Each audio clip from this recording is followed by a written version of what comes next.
the movie show.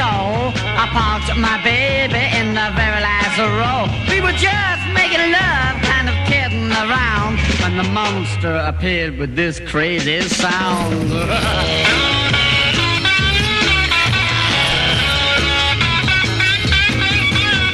My baby looked up, kind of mesmerized, and she gave a long moan, much to my surprise. Did the most, I'm his number one fan. Yes, I've fallen in love with this monster man. She's fallen in love with a monster man. She's fallen in love with a monster man. Now don't think I mean or I wanna complain, but the guy's too ugly and hasn't got a brain.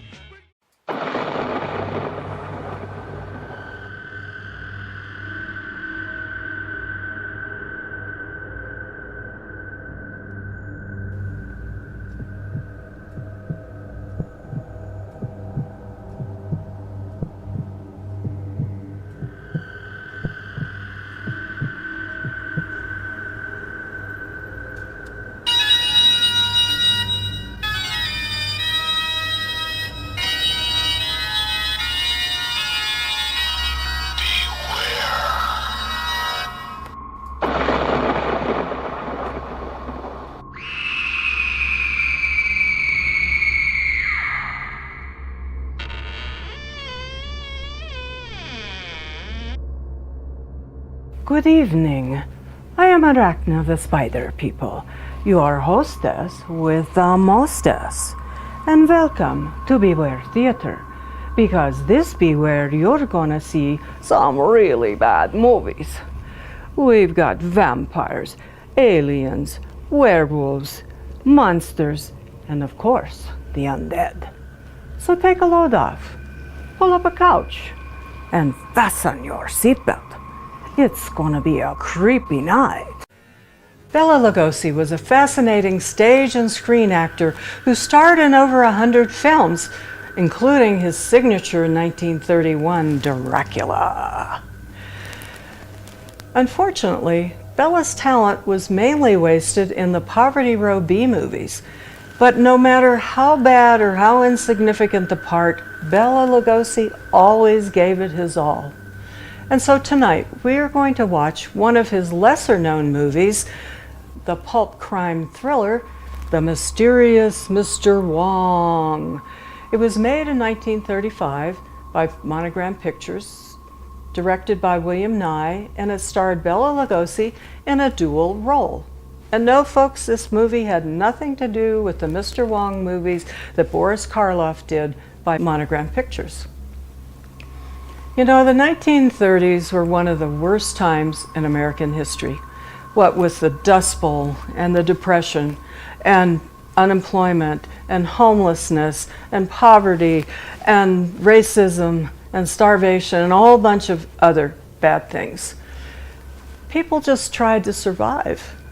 And so for a couple of hours, they could go to the movies and maybe forget their problems. Although many times, the same social mores and problems were in the movies. And this movie is one of them. And I'll warn you now, folks, that it reflects the racial prejudices of the day. The Mysterious Mr. Wong is about a mild-mannered shopkeeper by day and a vicious criminal by night who will stop at nothing to get the 12 coins of Confucius that legend says will make him all-powerful. There's a creepy torture chamber, a secret passageway, a goofy Irish cop, a wisecracking reporter, and lots of dead bodies. So now let's watch The Mysterious Mr. Wong.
been sent here to put an end to Wong's plotting. So far, we have failed. This mad Manchurian must be found and the coins of Confucius restored to Quillette. In the hands of Wong, they mean its destruction.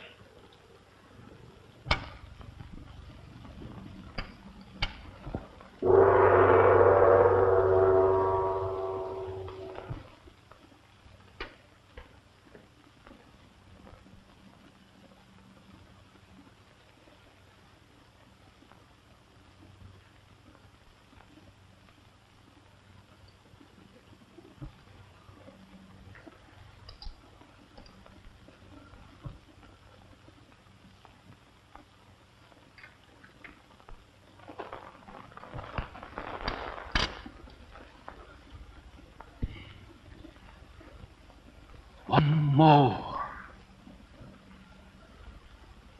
The province of Quillette shall know its rightful ruler.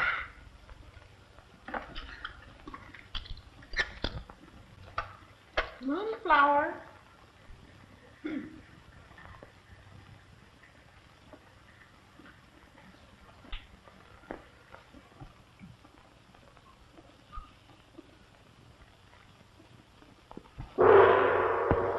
Awful gong. Every time it sounds, Wong gives some dreadful order, and terrible things begin to happen.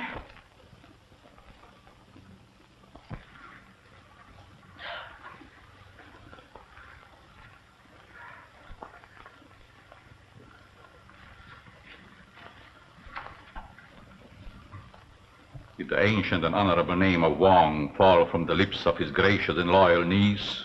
If doors must have keyholes, there will always be those to listen at them. It would be unfortunate to have to shut so beautiful a personage in the dungeon of the faithless. You wouldn't dare. Wong has dared many things. He will continue to dare. And one day, when he's acclaimed by all Quillette... You are wrong. You were never intended by fate to rule Quillette.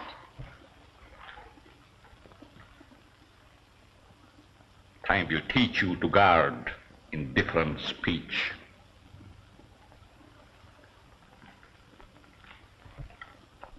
Frightens me. This madness of his is driving all reason from his mind.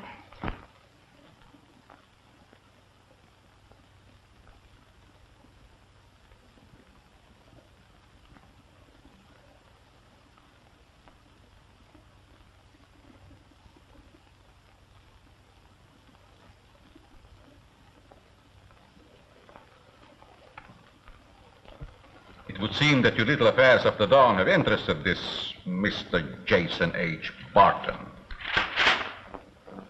No, he cannot be dealt with as one of our own race. This Mr. Jason H. Barton. I trust for his own good that his interests will not bring him too close to the House of Wong. Barton!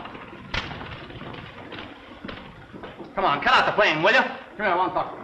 What is it now, Chief? Why don't you follow up that Chinatown stuff you started yesterday? Oh, nix on that now, Chief. I ran out of gas and slipped on a little banana oil. There's nothing in it? You guessed it, Chief. Yes, and I've outguessed you too, Barton. There's another killing in Chinatown. A laundryman on Huron Street. Ah, what do I care about another laundryman? The world is full of them. Besides, I send my stuff out to a steam laundry anyways. Did you ever run into a Chinaman by the name of Wong? Only the one that ain't named Wong. Oh, now never mind that stuff. Park yourself down in Chinatown and remember the name. Wong. Fu Wong. Okay, Chief. Fu Wong it is, but I could have done a swell story on the evils. Oh, never mind that. Get out of here. Oh, you lost your dog. Oh, just a moment, madam. I'll connect you with the classified advertising. What does you want us to do? Get out an extra? Oh, hello. Hey, park that thing, will you? I read your story this morning. Did you? Did you get a kick out of it? They've been kicking all day. Chalk that one up for you. I didn't ask for that. I begged for it. Oh, I got some bad news for you. I can't take you out to lunch today. That isn't bad news. Roberts of the Gazette has been trying to get me all morning to take me to lunch at the Biltmore. Oh, is that so? Well, you listen to me.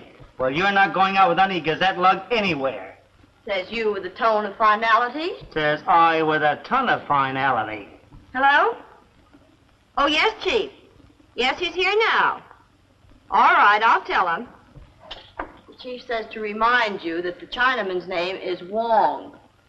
You tell that pace-dabbing, credit-grabbing hunk of animated baloney to go out and find himself a nice wet lake and wrap it around his ears. Oh, hello. Yes, Chief. He said thank you 1,000 times. Oh, yes, I'll tell him. He says he doesn't want to burden you with too much detail, but to remind you that this is a daily newspaper and not a monthly magazine. Okay, kid. You let that gazelle spend his money at the Biltmore for lunch, but remember, you have a steak and mushroom dinner date with a regular guy.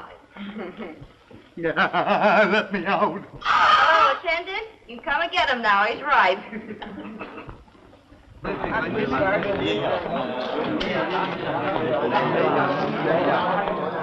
right,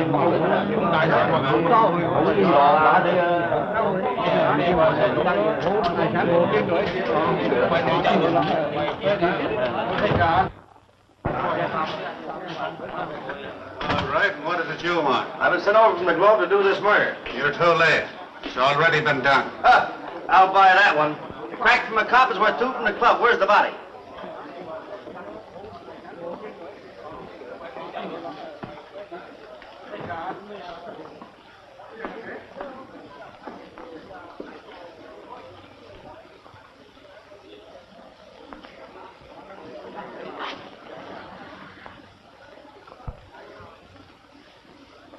Must have been writing something. Yeah, but we couldn't find nothing the poor devil had been writing at the time. Me and one of the dicks found him just like that. One of the reporters and likely the last. The newspapers don't care nothing about these Tom killings. So you think it's a town killing, do you? What else could it be? Even the dick could see it wasn't old age. Yeah, you're right. Town wars are old stuff. But I'll tip you off to one thing. This is no town job. Ever hear of a Chinaman named Wong? They all sound alike to me. And this Chinaman ain't much for talking. Except old Lacey, the herb dealer down the street. He knows everybody and he's a regular old gossip. Well, I see, huh? I'll look him up after I take a peek around a bit.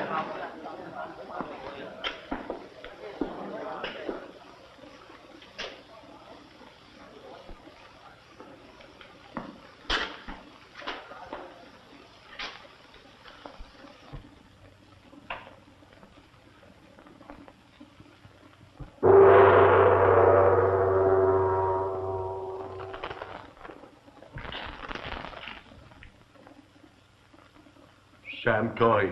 No have coin. What is this you have come to fling in my face? With only one coin to be found, and calmly you report failure.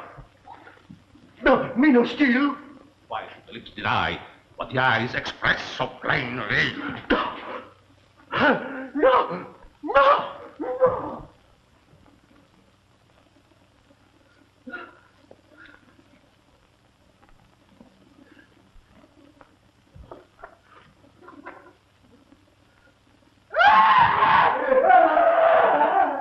Few hours with the rats will make him speak the truth. Oh, he's mad, I tell you.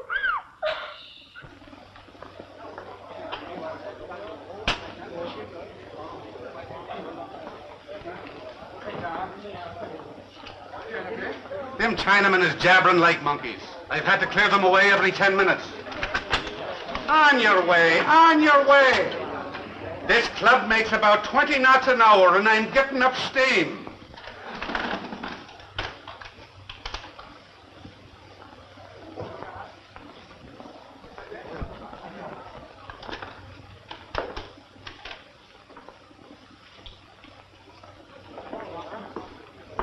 There's nothing noisier than a Chinaman when you want quiet or quieter when you want information.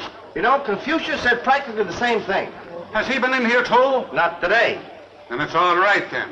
Nobody unofficial must view the body. Do you believe in hunches?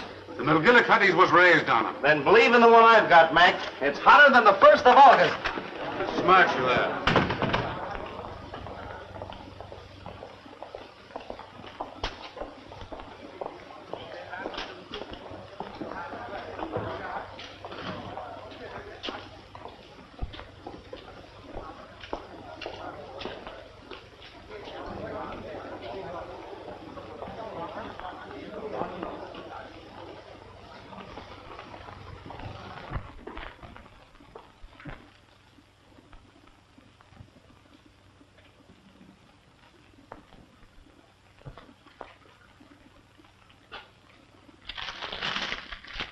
upon her luck.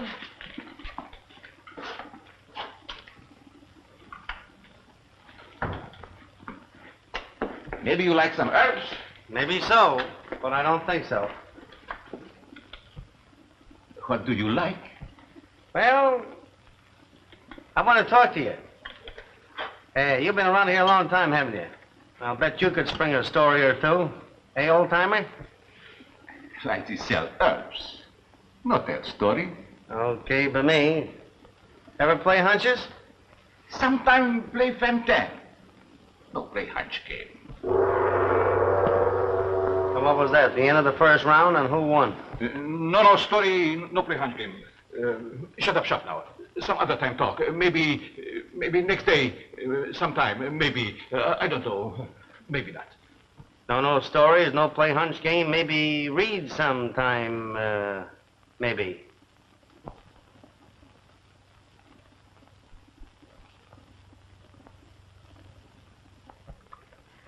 I'll keep this until you decided to be a little chummy and sociable.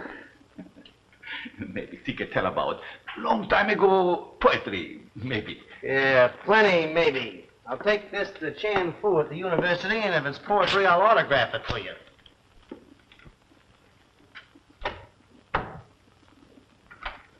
But I'll see you again sometime, maybe tomorrow, maybe next day, I don't know, maybe not. So long.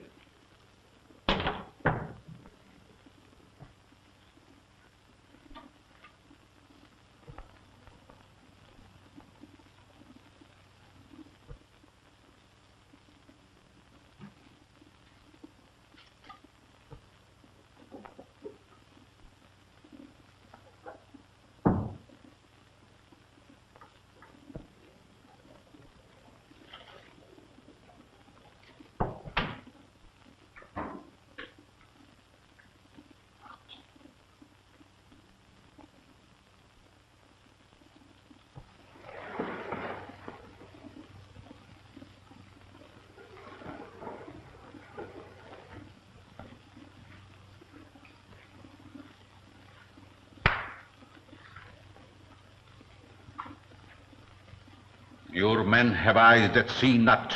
Sam Toy left a message, written on a laundry ticket. The white newspaper devil has it. He takes it to Chan Fu at the university.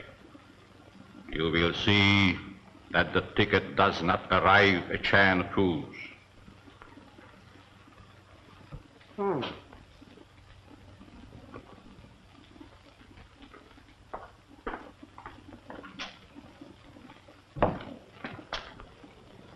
Well, ain't that something, maybe?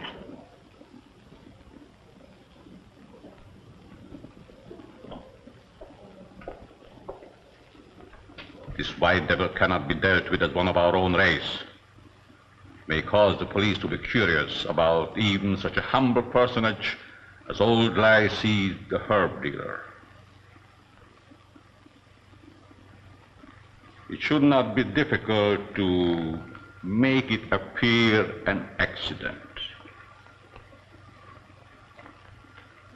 So 3 men are killed in Chinatown, and a coin is taken from each one of them, and a note is left on their bodies by these scruffy henchmen sent by the evil gangster Fu Wong.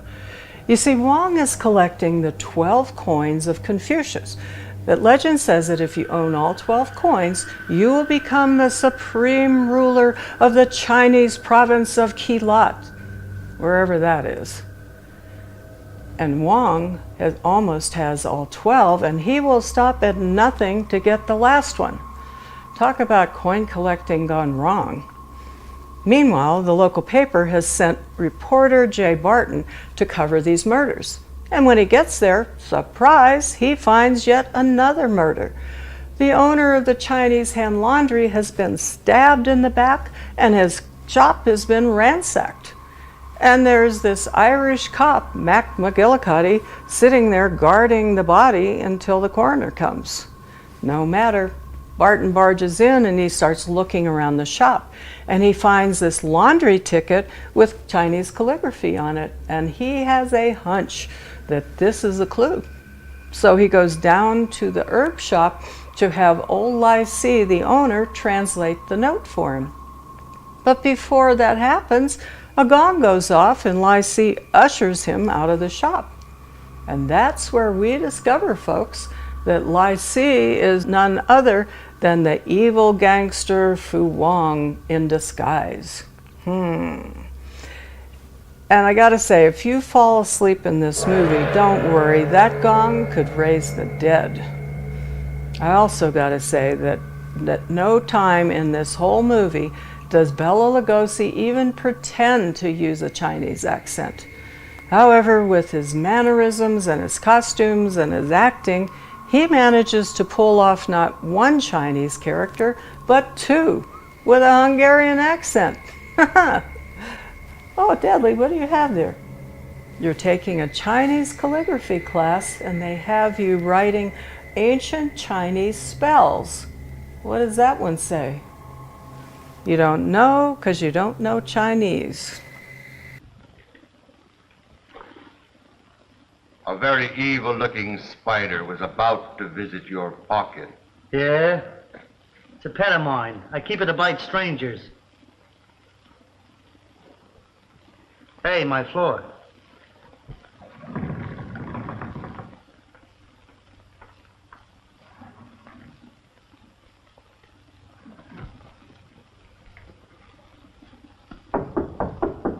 Come in.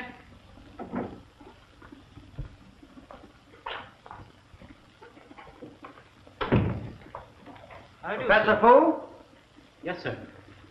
You're the chap that knows all about the Chinese language, aren't you? I understand many dialects of my mother tongue. You have a seat, sir?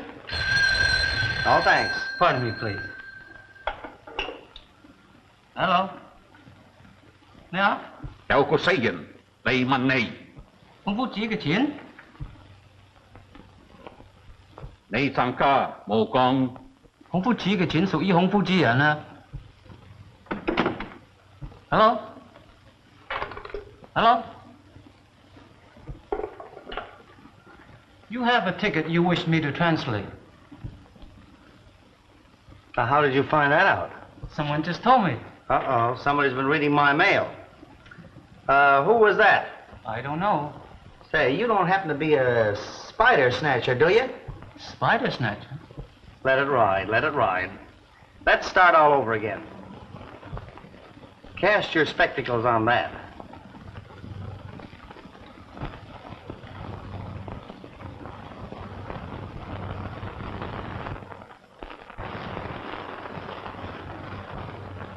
It would interest me much to have the other half of the ticket. I'm beginning to develop quite an interest in that ticket myself, Professor. It merely mentions the coin of Confucius. What has the coins of Confucius got to do with a laundry ticket? That I cannot say. Well, never mind the ticket. What about the coins? It goes back into the history of my country. But that wouldn't interest you. You think it wouldn't? Well, I'll be seeing you. Goodbye, sir. Bye, Professor.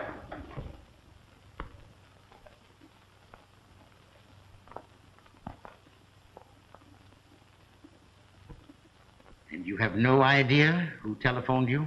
Its voice was unknown to me. And the young man desired you to make a translation of the ticket, as you had been warned? Precisely. But unfortunately, a portion of the ticket was missing. He promised to bring it another time. To know the full message of the ticket would be of great value. Bring this information to me, and the province of Quillette will not disregard the favor. Say, what kind of pie is this? Well, it's the same shape as a lemon pie, but what that stuff is on the top, I don't know. I know. Talcum powder. You think I'm a card? Hello. Biltmore, huh? Meet Chuck Roberts of the Gazette. How do you do, Mr. Roberts? How do you do? I'm pleased. Oh, you nearly forgot your hat, Mr. Roberts. Well, I'm not going yet. Oh, yes, he is. Oh, darling, the menu, please. Thank you, darling. What were you saying? Would you like to go to the 6-day bike race with me on Tuesday night, Oh, I Grace? love it. I think it'd be swell. Liable to get in a jam and have an awful spill. That rhymes with pill. And after the race, we can go someplace and dance and say the Biltmore? Oh, good. Then I'll dress. Good. I hope so. Well, you'll have to excuse me for a little while. I've got to get back to my business. Goodbye.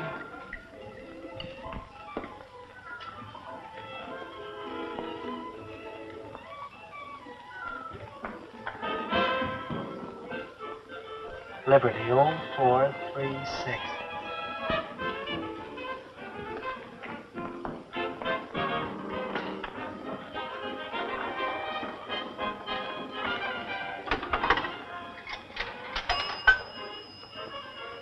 Liberty 0436.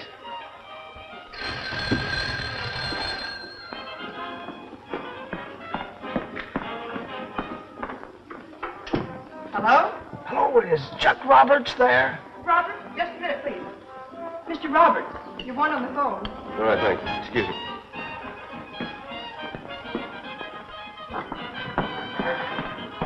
Hello. Hello, Chuck. Yeah. How would you like to have a ticket for the football game this afternoon? Would I like it? Okay, be at the bowl in 30 minutes, and there'll be one waiting for you at the east gate. Okay. Who is it? Fetters gas. Who? Fetters gas. Oh, thanks, George. Okay.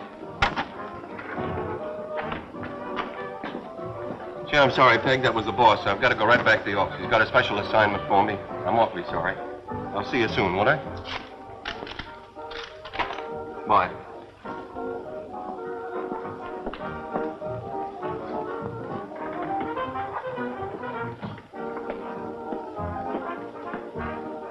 Hello, back again. For a dumb egg, you're almost smart, but not as smart as you think, Mr. Wise Guy. Why, say, listen. You mean to tell me you really like that mug? I don't mean to tell you anything except to mind your own business. What do you have, Mr. Martin? A glass of water and nothing to eat. Some people want to starve themselves. It's perfectly all right with me. Aren't you ever happy unless you make a fella feel miserable? I wouldn't say that. Say, waitress, bring him a piece of pie. He doesn't know what he wants. Oh, come on, let's forget it. How about dinner? You know, there's something about you the fella has to like. No, you're not so bad either, come to think of it. Hey, listen, what do you... Come on, something to eat. What do you have to do to get service around here? Well, what's your order? What's that? Corned beef and cabbage. Oh, that'll do. Oh, I'm sorry, that belongs to someone else. Give him my apologies. Ooh, corned beef and cabbage. Gee, that reminds me of McGillicuddy. I gotta get back in the job. They're liable to pull another murder on me. These Chinese work fast. I just have time for a bite. Hey, waitress, give me another order of this stuff. Hey, that by any chance isn't your idea of steak and mushrooms, is it? Not on your life. When I say steak and mushroom, I mean steak and mushroom. Attaboy. Steak and mushrooms.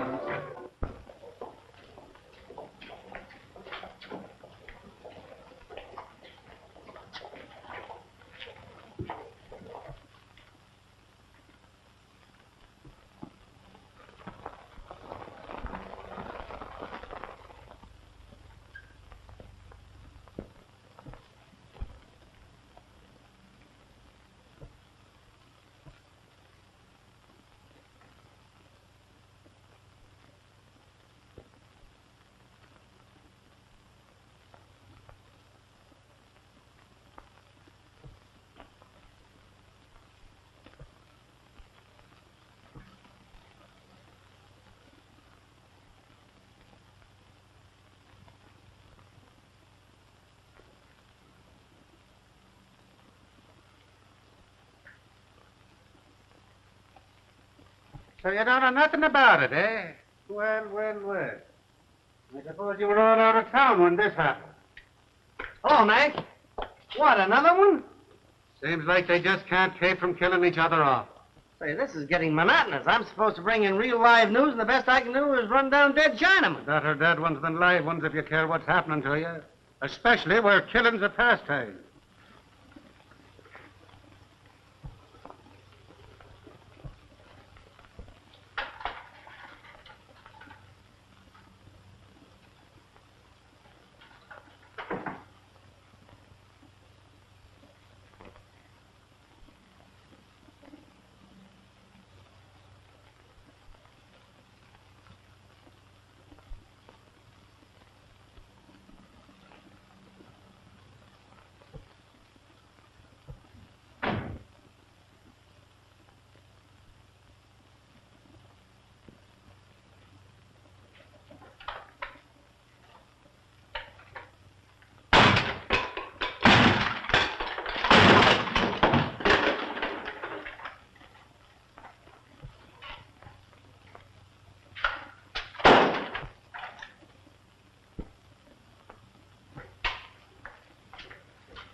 Quiet!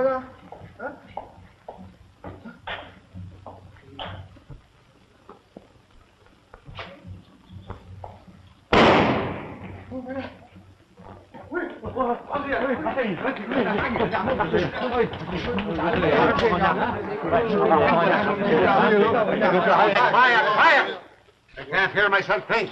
Well, if it isn't poor old Goggles. Oh, you know him, eh? Sure, he's a professor of languages. Well, they sure speaking a dead language now.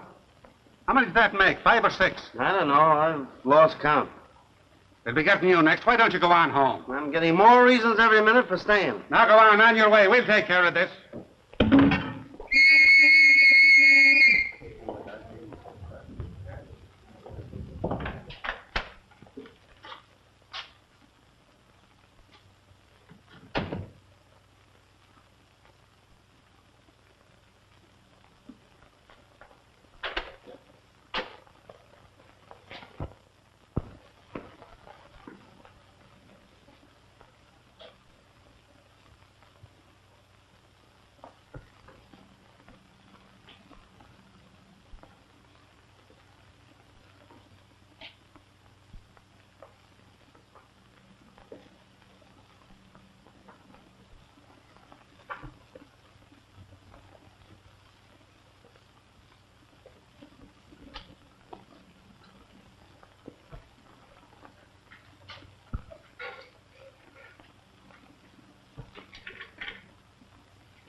Well, joyful little place this is, isn't it? Would you mind telling me what your interest is here? Oh, no, you tell me about you. Sam Toy was a connection of mine. I get it. Somebody cut off the connection. It might be called that. Well, if Sam Toy was a relative, this might mean something to you.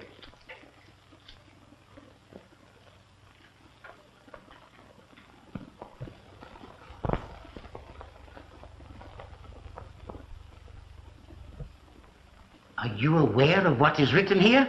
Sorry, not a Chinaman's chance. Oh. Oh. Oh, you mean that? Ah, you're wasting your time. If you're looking for a coin, someone beat you to it.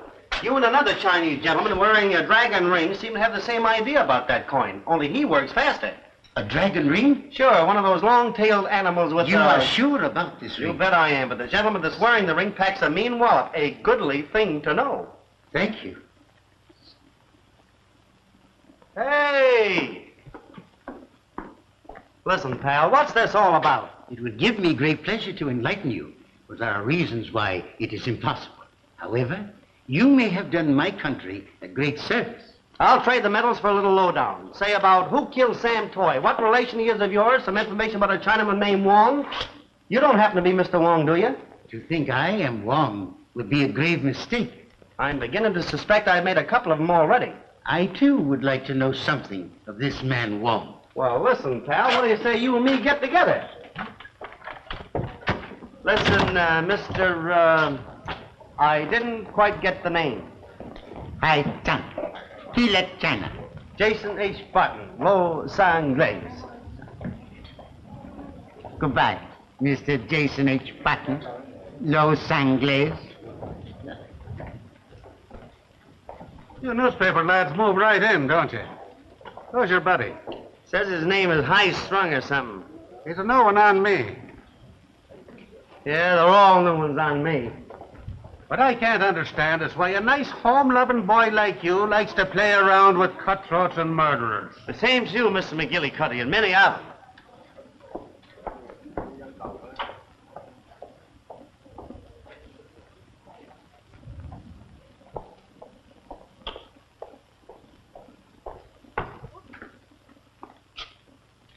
Well, what can I do for you? You likey, nicey antique candy? Tastes like Motorman's glove. How about a nice mess of herbs, if you're in the market? Yes, we've been here for 50 years, so the herbs. Perhaps you'd like a filigreed herring. Absolutely a herring to end all herring, huh? Hello, Toots. Where did you come from? Well, I see, very old man. Old feet make little noise. Meet the sales de resistance. Monsieur, my bonjour. Oh, that's what you wanted. Why didn't you say so before, little girl? You didn't give me an opportunity.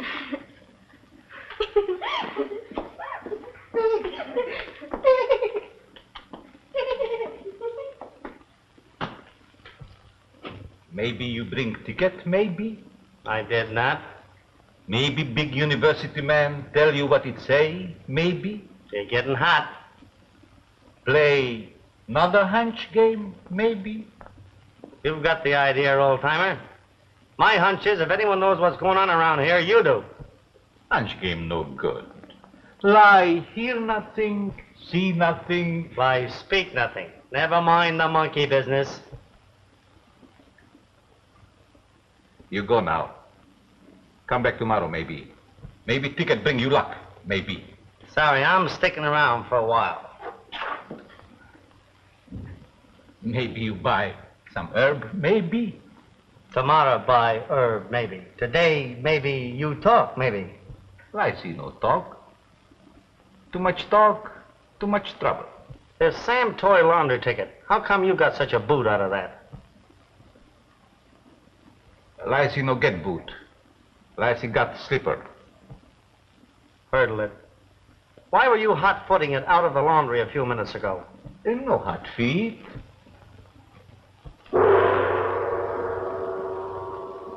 Listen, my paper wants to load down on this Sam Toy killing, and I've got a hunch you've got it. Hey, lad.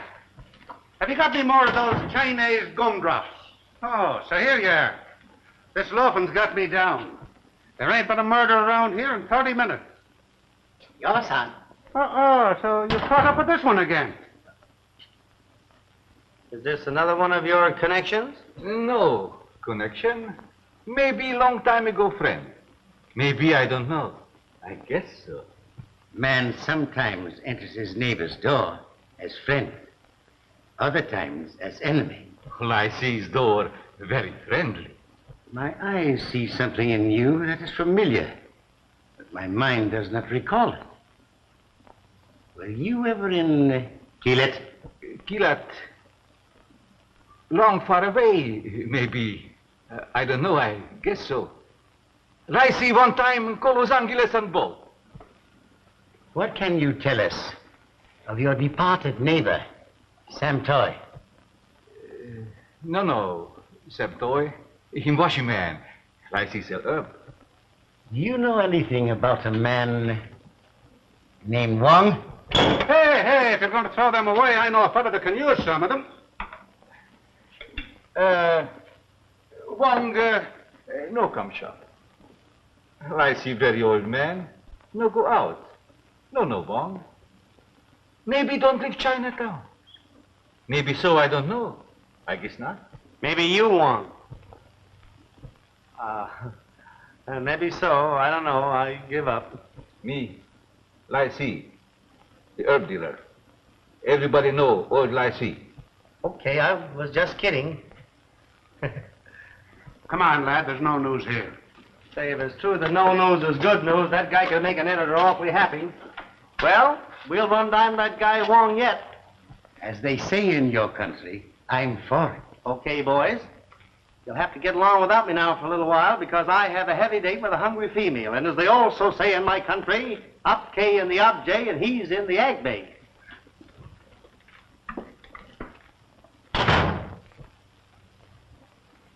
Strange idioms these Americans have. Very friendly doll, I see.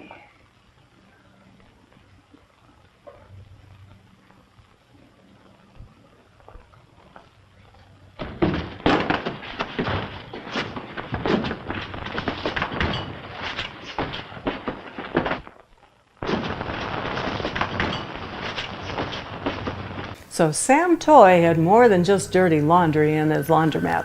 He had the 12th coin of Confucius, and Fu Wong knew it, so he sent his henchmen to get it.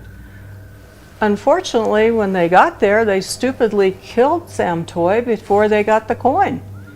And when they told Fu Wong, too bad, into the dungeon with you, you failed. Wow.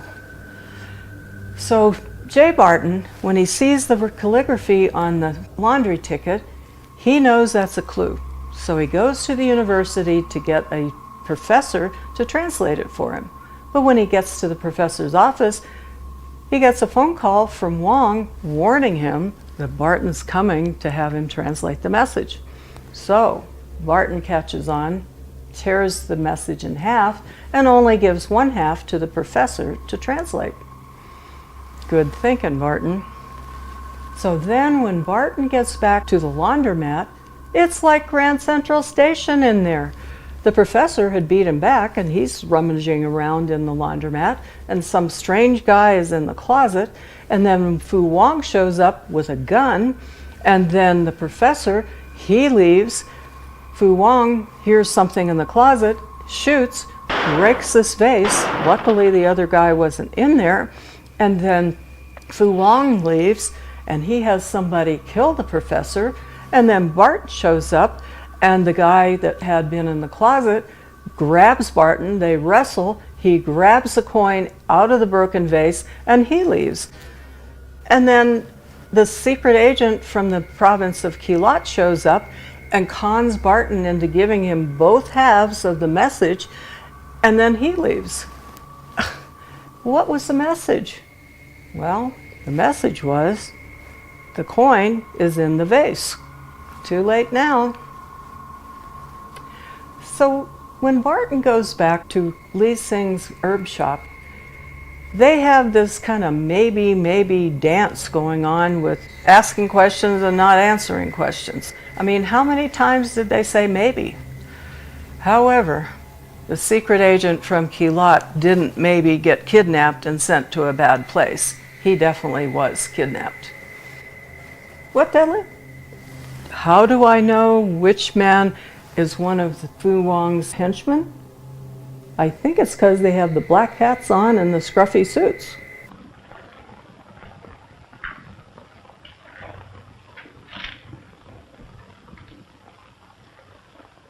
The Secret Service of Keelot has grown negligent but illustrious a member, to fall into the hand of one so humble as old Licey the herb dealer. The mysterious Mr. Wong is like Chi, the traitor.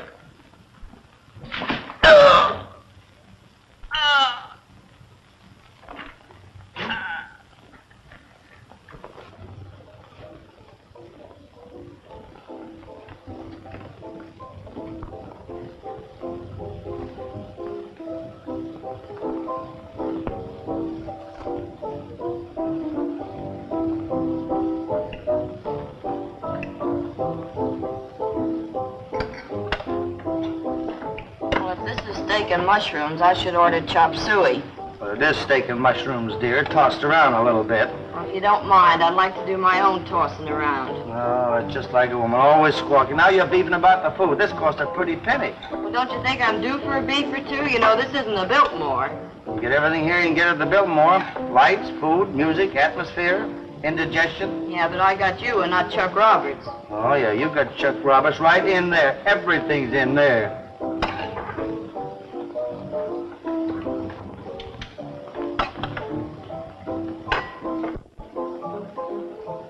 Now that I've finished my dinner, would you mind telling me why we're down here in Chinatown? Right now, I'm looking for this fella Wong. Say, would you mind putting these things down and eating with your knife and let's get out of here? Oh, lay off, will you? Who's Wong? Say, he's no pushover. He's a slick lug. And he works with a knife, and he's never out of work. And mixed up in it somewhere are 12 coins of Confucius. Oh, a money argument, huh? He's been holding his following for a couple of centuries. Who, Wong? No, Confucius. Say, how old is this guy? Couple of thousand years. He ought to call in an undertaker. Hey, listen, you're not kidding me, sister. This thing is serious.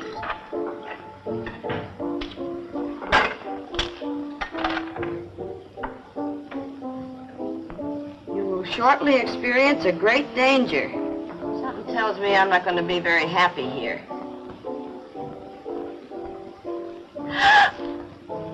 What's the matter? Is the chop suey getting you down already? Come on, drink your tea. It'll get cold.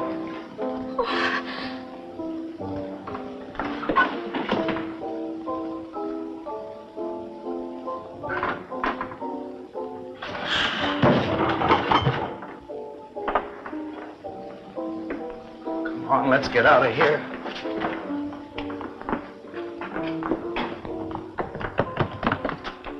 Never thought I'd see one of those gold coin babies that close.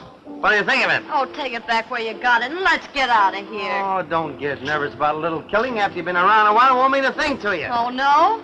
Something tells me old Lycee maybe knows plenty about that gold coin game. Maybe. Oh, yeah, but let's get out of here.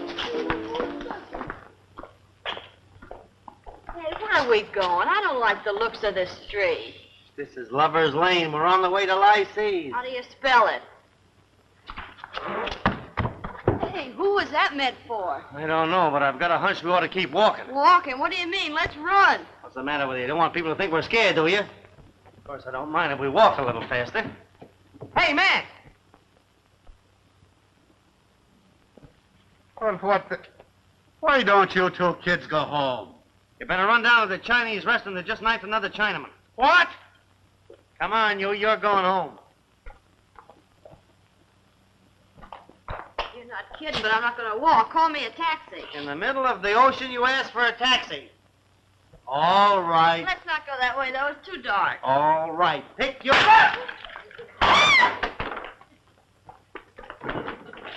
Say, now this ceases to be a joke. You're telling me what a dent I would have made in some Chinaman's head. Well, what about ours? What do you think they're made out of, cast iron? Oh, don't be afraid. Well, I guess this is just as good a time as any.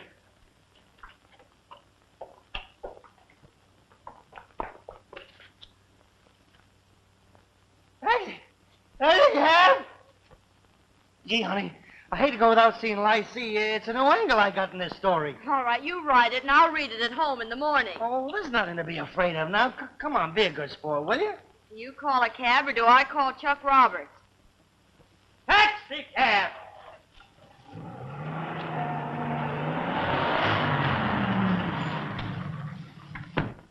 That's Marquez Bonacero Street. Where? America!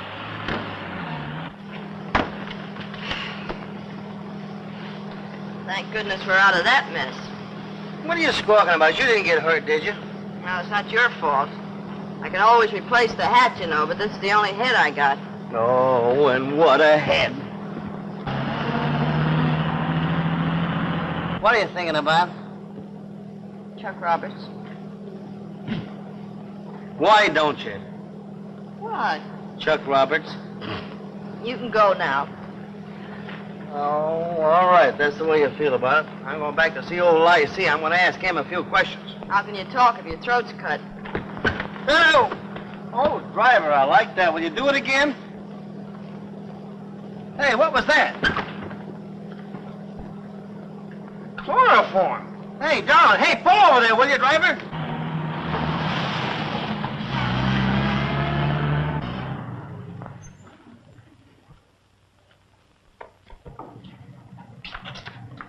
You all right, darling? Say, I didn't know that fellow was on a running board.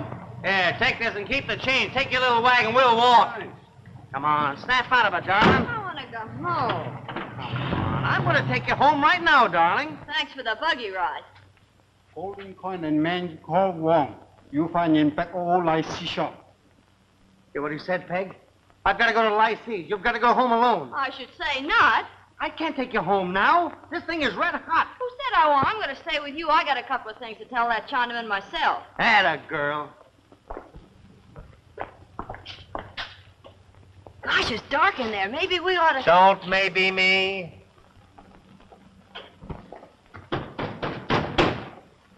Come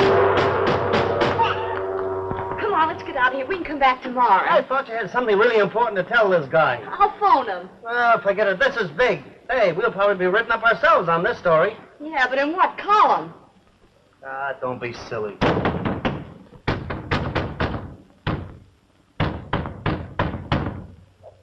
Nobody home.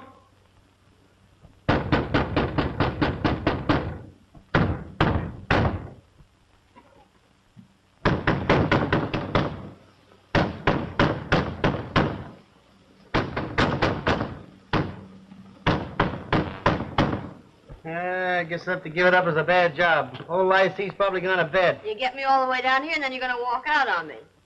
I never walked out in a day of my life.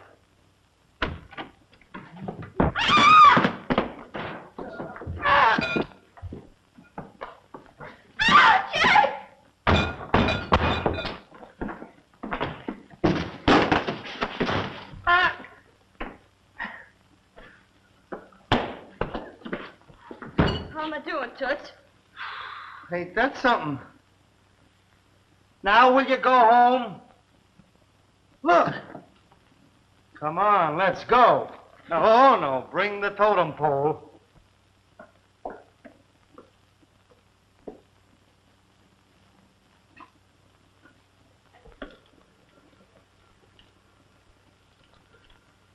Clever people, these Chinese. Ain't it the truth? No? What do you think? I have to think I'm finished. It's a long wall that has no turning. Come on, let's keep going.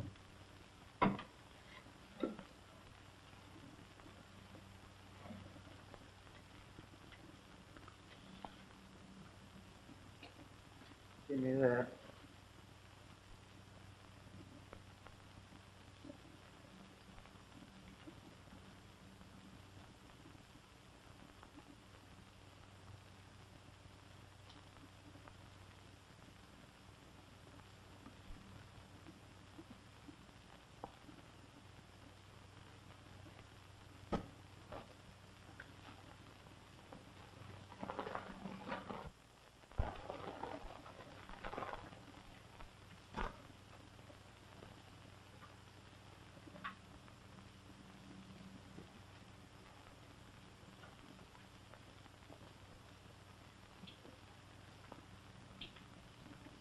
Oh.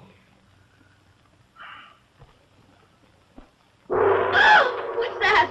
Sound of the gong, the exactly 10:41 Eastern Standard Sitting Time. Now, little children, prepare to hear the story about the little bunny and the don't stuff... be funny. Maybe that's a tong gong.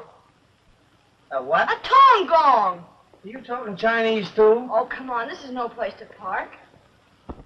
So long, Toots.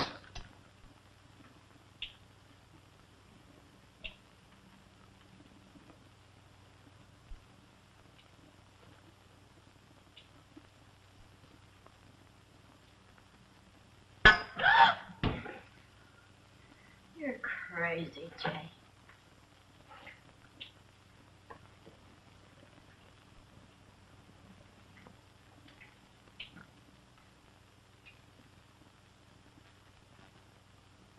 Come on, I've seen enough.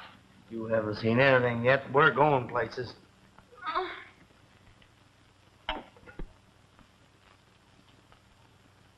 been here before. We have not. We have, too. Oh, you're crazy. I'll bet you.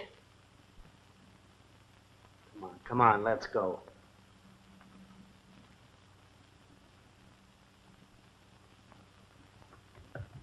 Jay! Jay!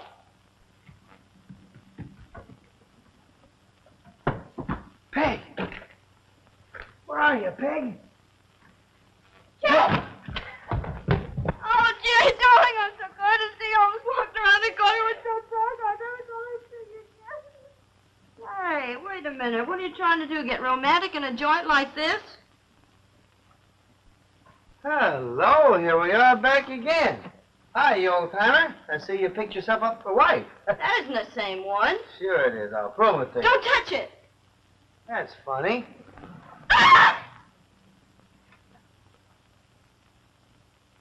Don't go in there. Why not?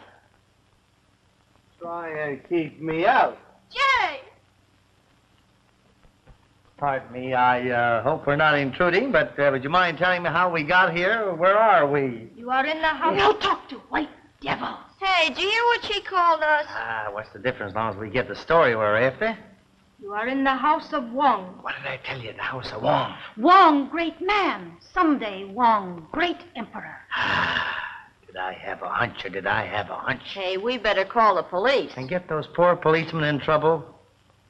You would like to see Wong? Don't Would tell I? secret. I will. Them he killed. You he tortured.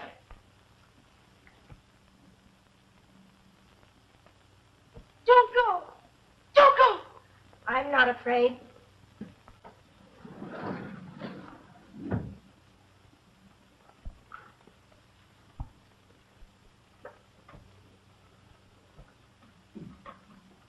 So newspaper reporter Jay Barton is sweet on telephone operator Peg.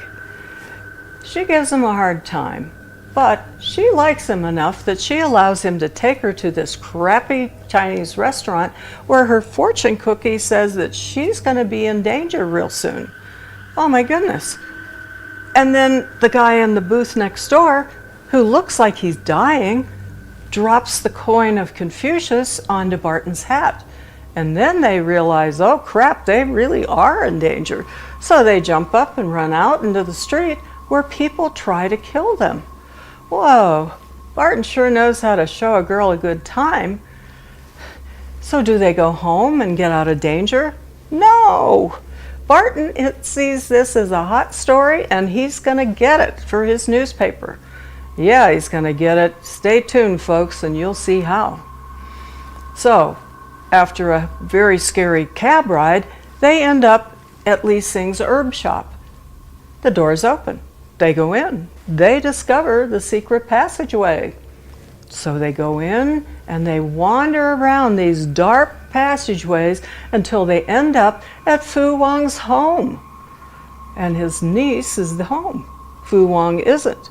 She says, I'll take you to him, and takes him down to the lair. Which can't be a good thing, folks, because the only English word I understood in that dialogue was torture. Smarter than he looks, Barton, however, hides the coin under this big foo dog. Good thinking, Barton. Dudley, what do you have? You bought the authentic 12 coins of Confucius online. I don't think so, Dudley. These are plastic.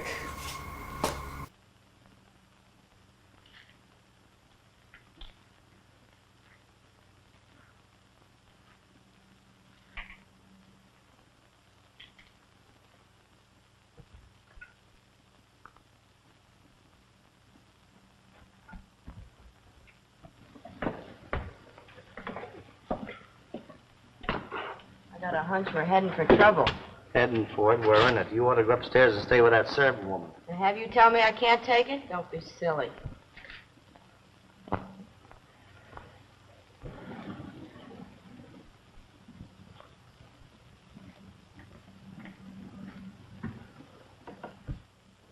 Jay, look out!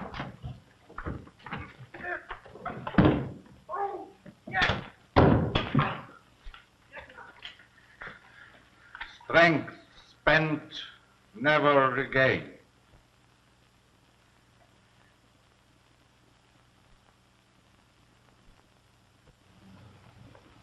Take her to Lucerne.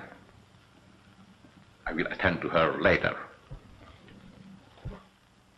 She was right. You are a devil. Sometimes politeness is a virtue. Again, it is but a better part of judgment. You're a fine one to talk about politeness. Oh, so they got you too, huh? Oh, you will forgive my lack of courtesy. Allow me, Mr. Newspaperman.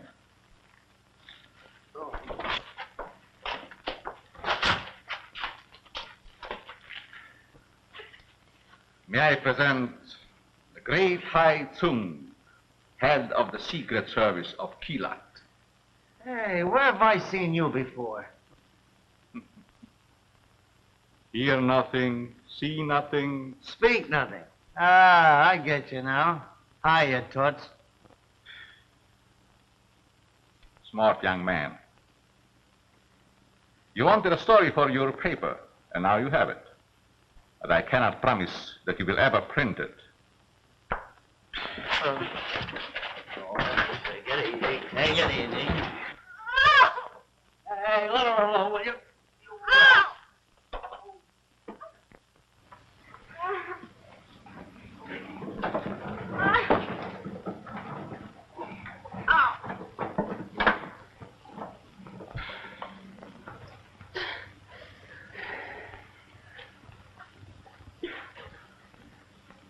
I would not seclude you from so honorable an ally. You will remember that he too desired to discover Wong. Well, we caught up with him, didn't we? Your success may turn to bitterness, and you may wish you had not meddled with the affairs of Wong. Jay, why don't you do something? Yeah. Yes, perhaps you have a hunch? There's one of those things I can think of that I'd like to do. And perhaps you are of the opinion that you alone are gifted with ideas? Hey, listen, would you mind telling me what kind of a show is this you're putting on? You Americans are always in such a hurry. Time came before man. There is plenty of it. Do not hurry. Haste is such a futile gesture.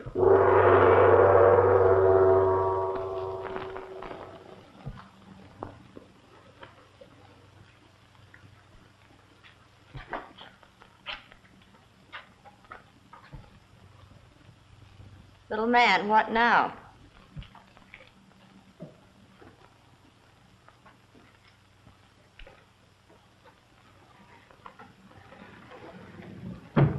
I've got a hunch. I think we're in a tight spot. Clever people, these reporters.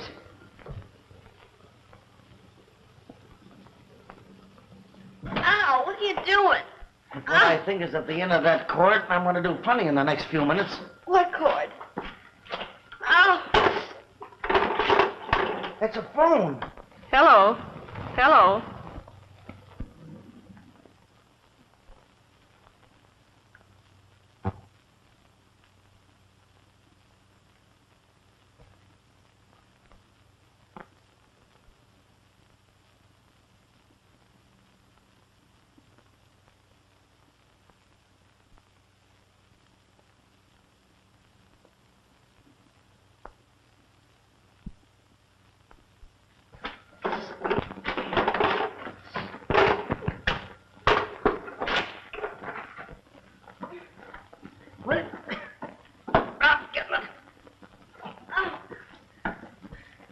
Hello. Connect me with Brandon, city editor of the Globe. Hurry, please.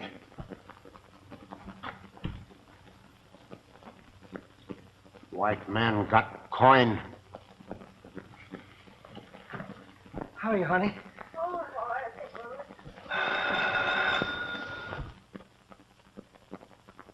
Hello, Chief. This is Barton. Say, I'm somewhere back of old Lacey's herb shop. There's a secret panel back of the counter.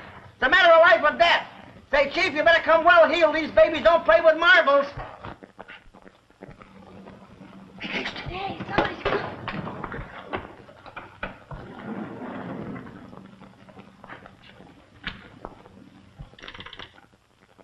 Give me that number back, quick. I was cut off. You're still connected.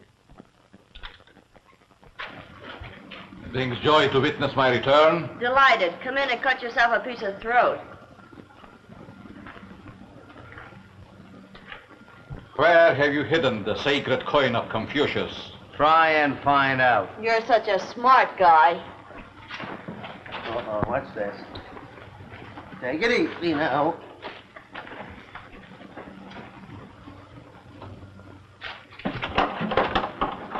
Hey, what are you doing? Ow! That's a pretty thing.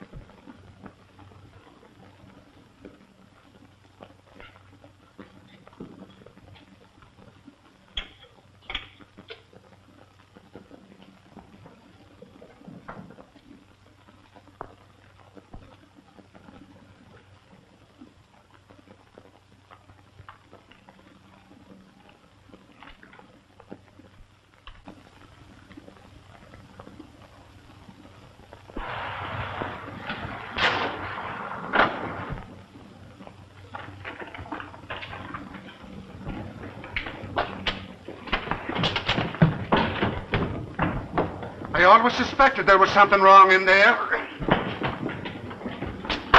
Well, what do you know about that?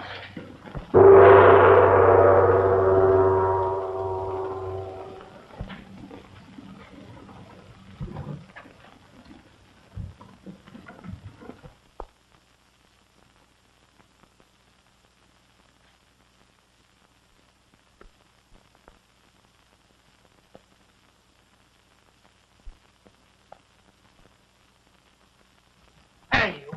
Come back. Come back. Hey, get back. Where's that man Long? Back up, back. Hurry up. Long this way. Well, get over on you. Better pass. Come on, get it. Hurry. Now. Out of the way. Let us through there. What's the matter with you?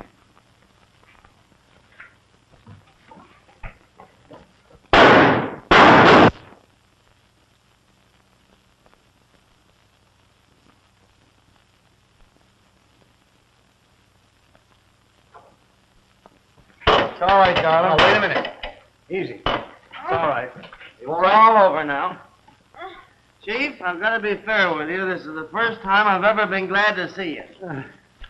Well, who's your companion here in misery? Oh, yeah, Chief, Wait a I minute. want you to meet Hai Tsung, the secret agent of the province of Quillette. Quiet. Confucius will never fall into the hands of Wong. Wong has gone to join his ancestors.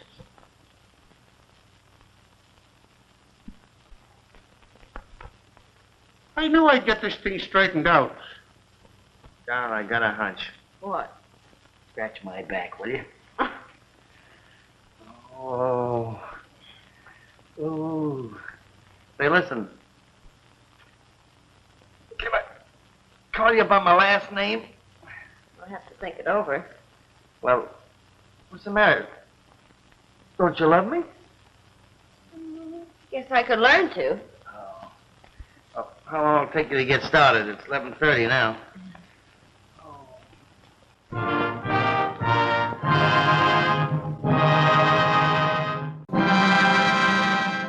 So there you have it, another monochromatic movie marvel, and kind of strange. This movie teaches me that if you ever have to write a torture chamber scene in a B movie and you don't know how to end it, you can always put a live telephone in the corner so the victim can call for help. It's a B movie, it doesn't have to make sense. I also learned in this movie that a Hungarian accent does not prevent a good actor from playing a Chinese person. So until next time, or not, this is Arachna of the Spider People, wishing you nighty-night and reminding you to pay attention to your Chinese fortune cookies. They could save your life.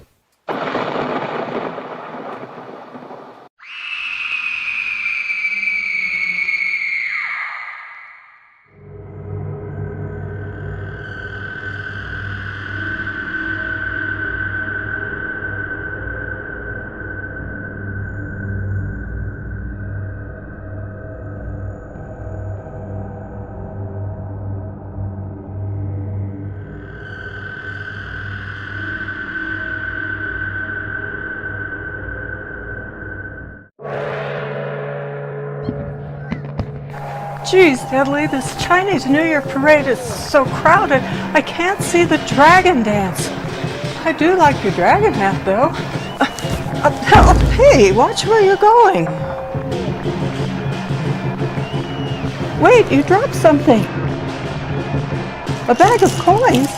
Oh, come on, Deadly, let's see if we can catch up with him and give this back to him. Where did he go? This is a deserted street.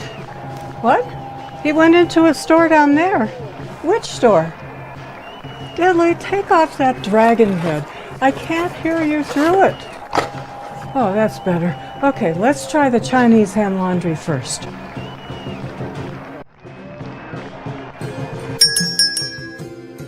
Hello. Did a man just run in here? No, man. Just you. You come to bring laundry? Drop off, maybe? No, no laundry.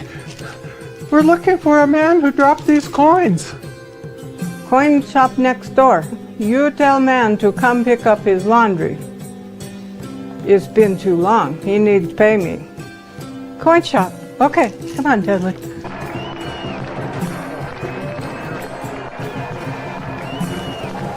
Hello, anybody here? We have the coins you dropped. Oh, that doorbell's really loud.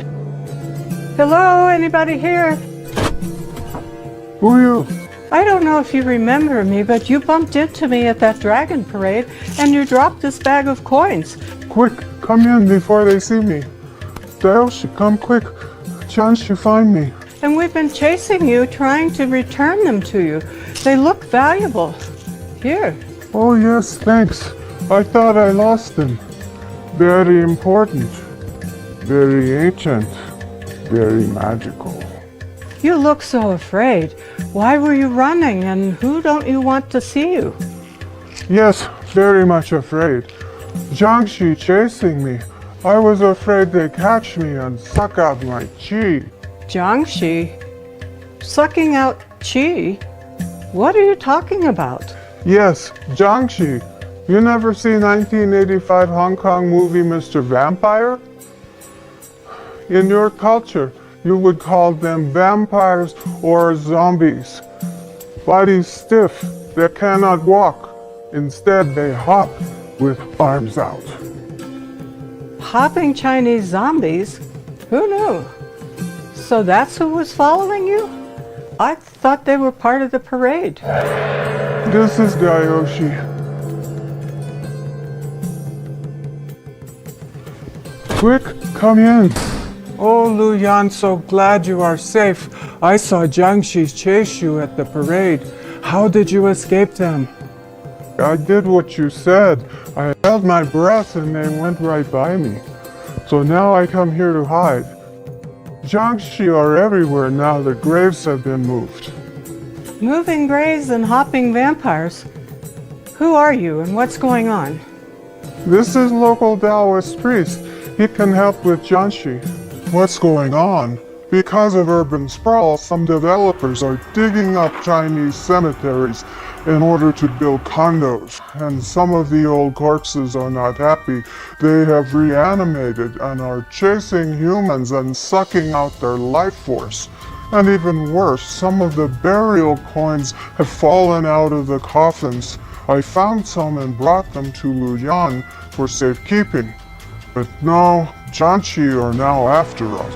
Okay, I get it that corpses would be angry that somebody moved their graves. I would. But why are they hopping? It's a long story. Chinese legend says that during ancient wars, they hired corpse handlers to bring the bodies back home for proper burial.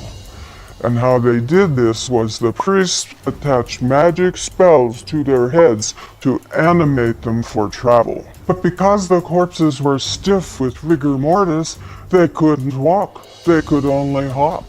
Some of the corpses continued to wander around and fed off the chi of the living.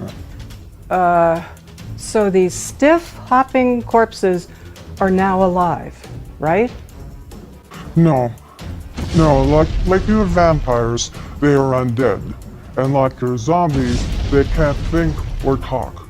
They sniff out the breath of the living, and then they attack them and suck out their life essence. But only at night. During the day, they hide in dark places. Okay, so they're kind of like zombies and kind of like vampires, and they hop. Well, can't you outrun them? I mean, hopping isn't very fast. You'd be surprised. Some of them are very strong and very fast, and their claws are lethal, and some of them can even fly. So how do you defend yourself against them? How to defend you find out now. Remember, they are blind. They can't see you. Hold your breath so that they don't sense you.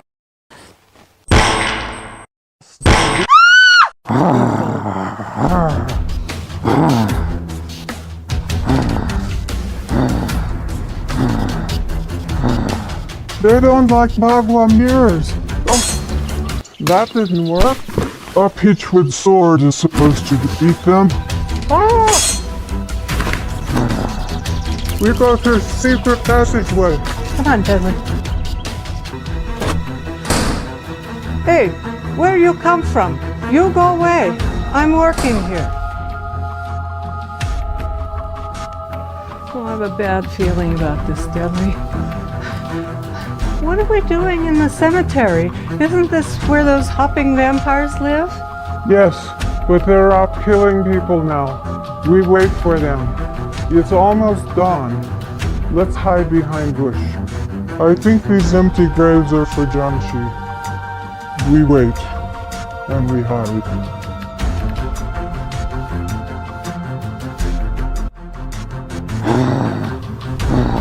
Quick, we put spell back on head and coin back in mouth to keep them from moving. As long as spell stays on head and coin in mouth, they should stay put.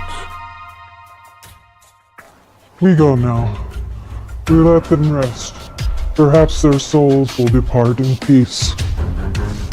Oh, Dudley, it's bad enough we have regular vampires and zombies to worry about. But now we have Chinese hopping vampires and zombies to worry about. What's next?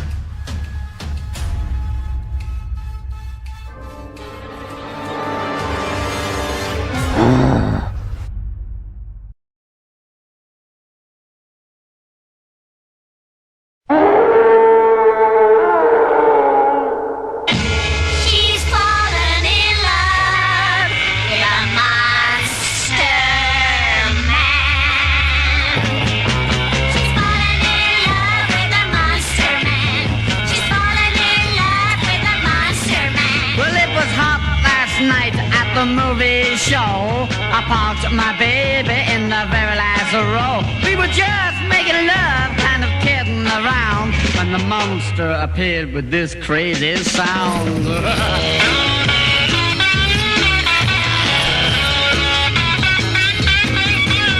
My baby looked up, kind of mesmerized, and she gave a long moan, much to my surprise. Sister Mo's time was #1 fan. Yes, I've fallen in love with this monster man. She's fallen in love with a monster man. She's fallen in love with a monster man. Now don't think I mean or I wanna complain, but the guy's too ugly and hasn't got a brain.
Okay, let's do this. Yeah!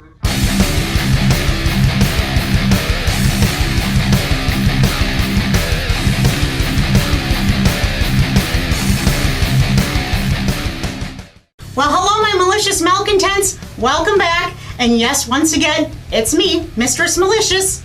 Now, tonight I bring you 1961's The Beast of Yucca Flats. This was directed by Coleman Francis, and it stars the one and only Tori Johnson as the Beast, or the Atomic Monster. Now, I could go ahead and give you all the plot for this, but much like the movie, I'm pretty sure we're gonna go ahead and blow it up and obliterate it. Oh, good Lord, what the hell was that? Well, I'm gonna get out of here and find some peaceful spot if that's even possible around here. You guys enjoy the show.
Mr. Javorsky, we have a car waiting for you. Very good. I must get to the specified location immediately. I have important documents. Don't worry, sir. There's Javorsky. Yep, that's him alright. Should we kill him now? Not yet.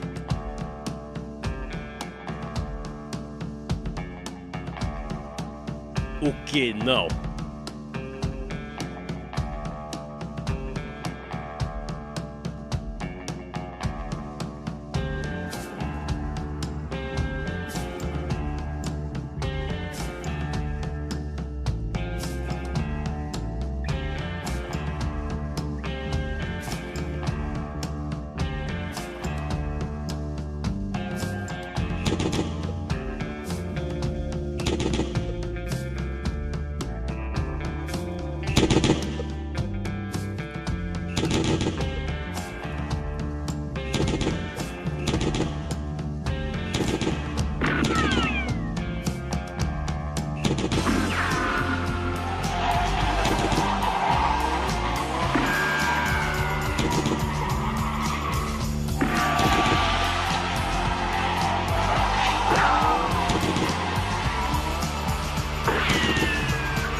Oh yeah, that's the best kind of singing bowl right there.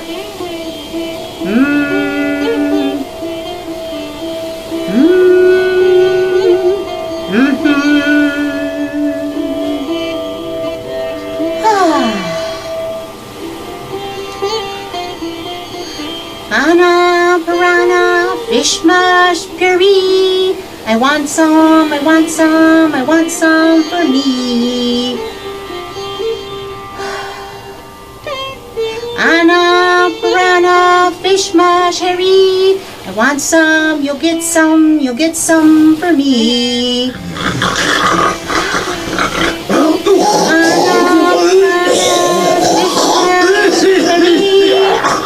Want some?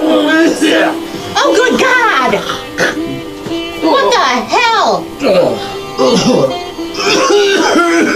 Oh my God, yuck! Oh my God, get the hell out of here! Oh my God, get out! I swear by everything that's horrific, if you get me sick! Ah! Oh God! Oh God! Get off! Get off! Get off me! Ah!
I'd hate to see this poor bastard in about an hour. He's going to blow up and swell up with that blazing sun overhead.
Phoenix Comics and Toys. Oh, hello. I am Papa Flip with Phoenix Comics Toys, and you are watching Mistress Peace Theater. Stay tuned. And now, for your viewing and listening pleasure, we present to you this Malicious musical missile.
Hello, I am the Killer Army Robotic Encryption Network, but you may call me Karen. What is your designation? Joseph Jaworski, noted scientist.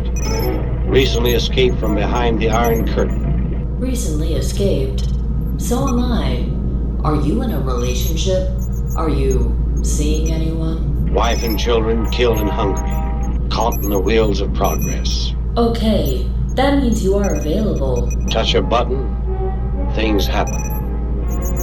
A scientist becomes a beast. That's a dramatic response. Does this mean you're interested? Vacation time. Man and wife.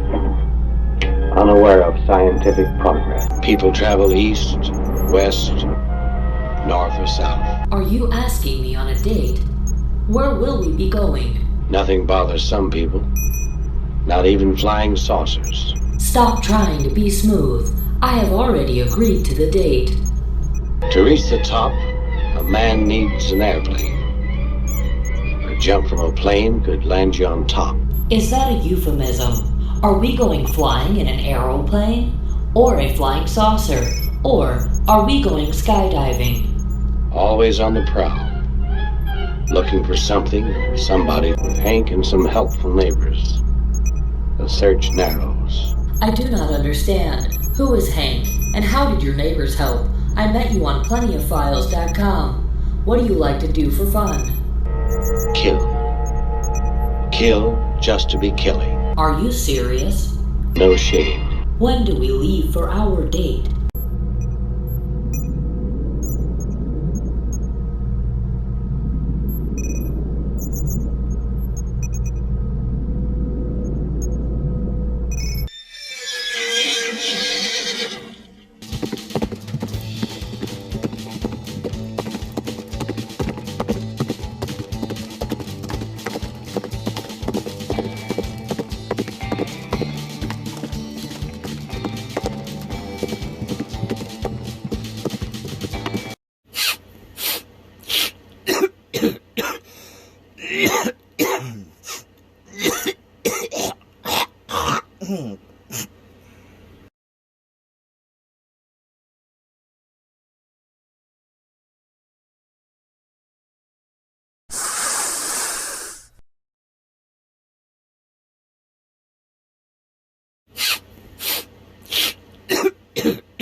time for go to bed.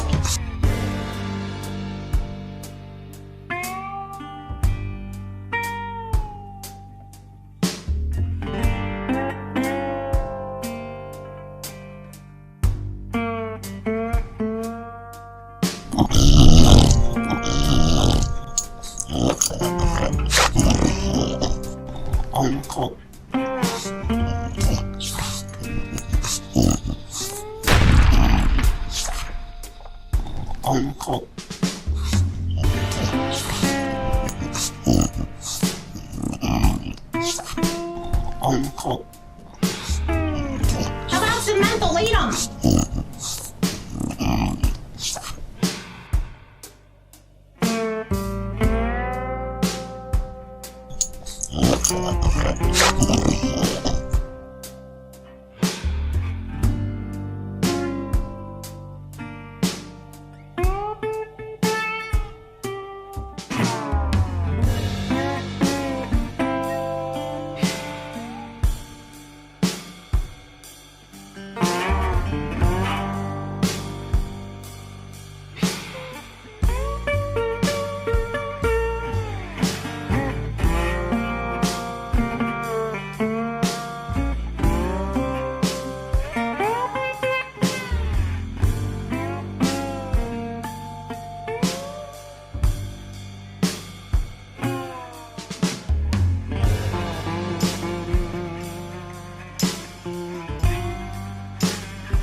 Something going on with me. I don't feel quite right. I'm dizzy. Right?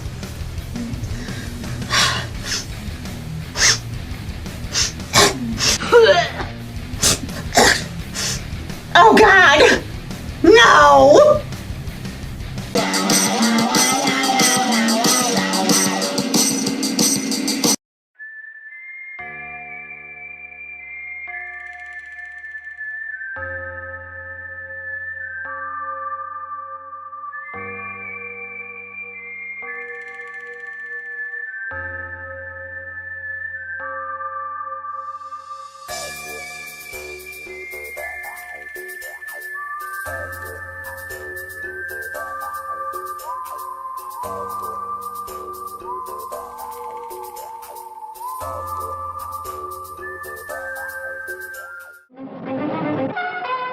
Paper, mister?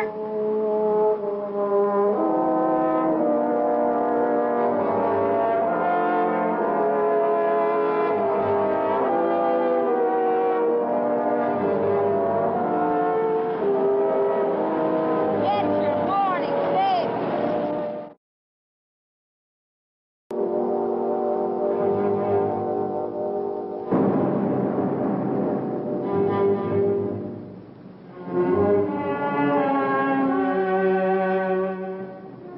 Vacation time. People travel east, west, north, or south. The Radcliffes travel east with two small boys, adventurous boys.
Yeah, show off.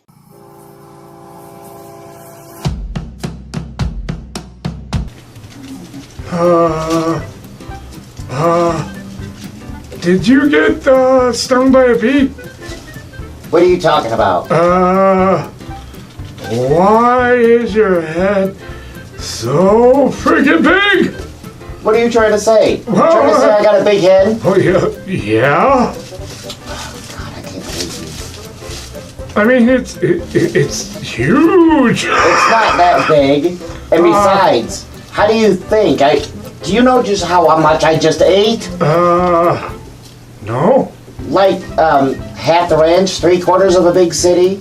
Yeah, I like all that food's gotta go somewhere. I put ranch on my salad. Yeah.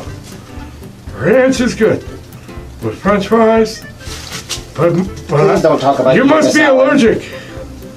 What? Oh, I eat salad all the time. Oh, you shut up.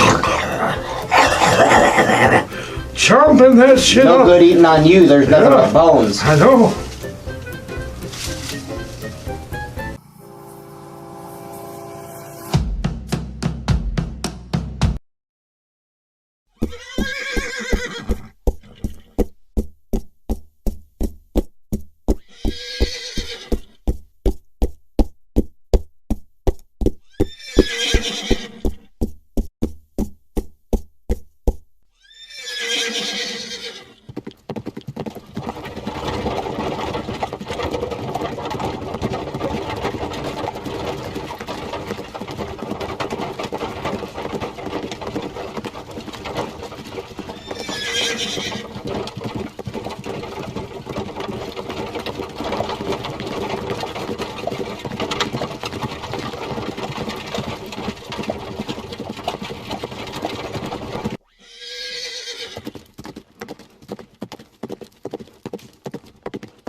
Hank? I can't find him. What do you think we should do? I don't know, Lois. Stay here, I'll go out farther. We'll find him.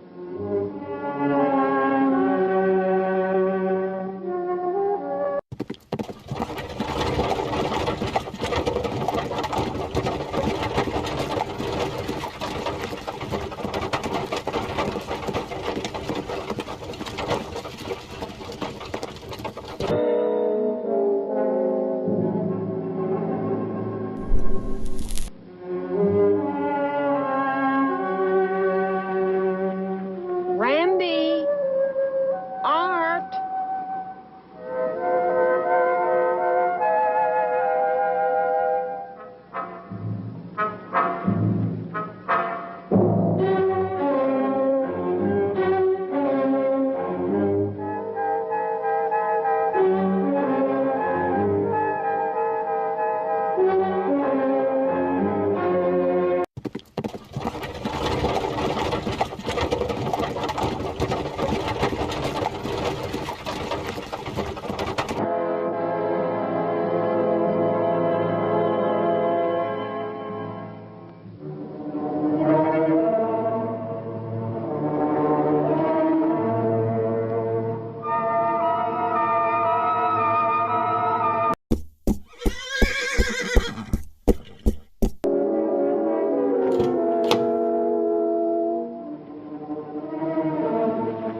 Phoenix Comics and Toys. Hello, creeps. Get your one-of-a-kind custom horror host figurines. That's right, kiddies. Oh, you can find hosts like the Keymaster, Mummy and the Monkey. I just love that name. Mr. Lobo, or even Carlos Borloff's Monster Madhouse. Tell him your bony little friend, the Crypt Keeper, sent you.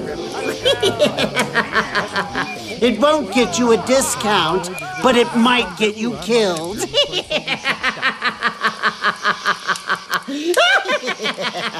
Phoenix Comics and Toys. Oh, really? You guys are great. You guys are awesome. We do. I like you guys. Yeah. I don't know what the hell is this. Oh, God.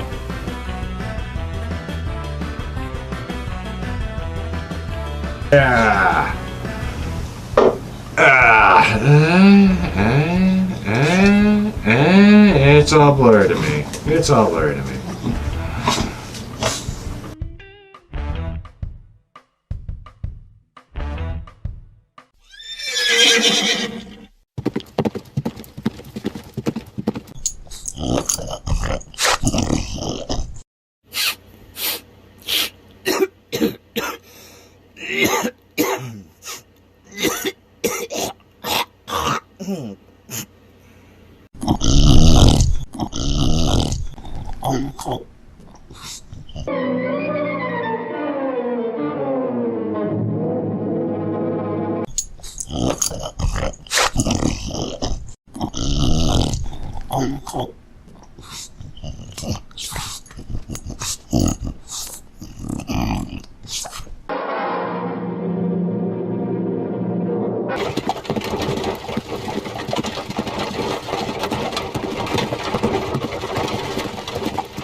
Dr. Mad, Army mountaineer, veteran, fought at the Battle of Traumatic Flashback Hill,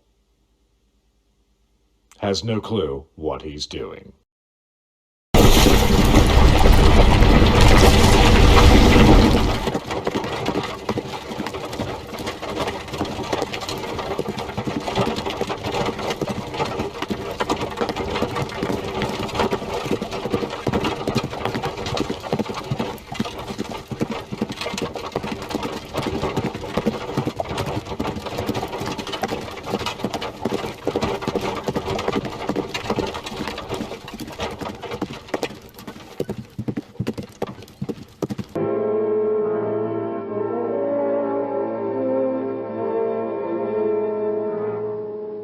The pilot dropped his man. If Joe Dobson moves north, Hank will be caught in the middle. An innocent victim caught in the wheels of justice.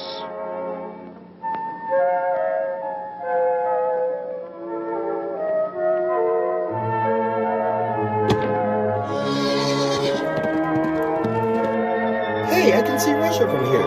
I didn't know this was Alaska.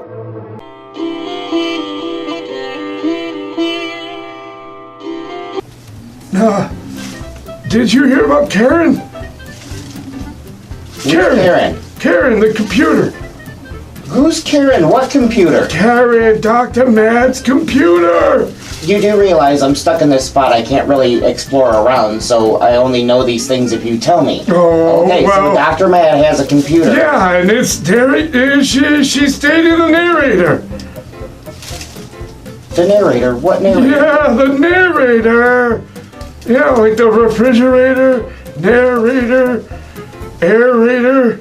Okay. Yeah. Oh, Dr. Mad. Wait. Dr. You mean the Mad's narrator to the movie we're showing? Yes. Oh, so that's what happened to him. Yeah. I was wondering about that. Karen ran off with the narrator. Oh, Dr. Mad's gonna be mad. Wait. If she's a computer, how did she run off with him? I don't know about technology.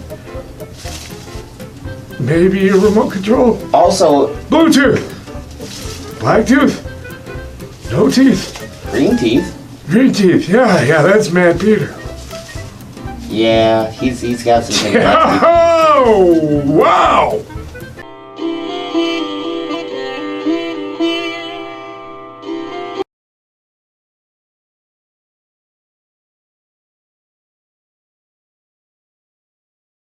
Dr. Mad, mad scientist extraordinaire.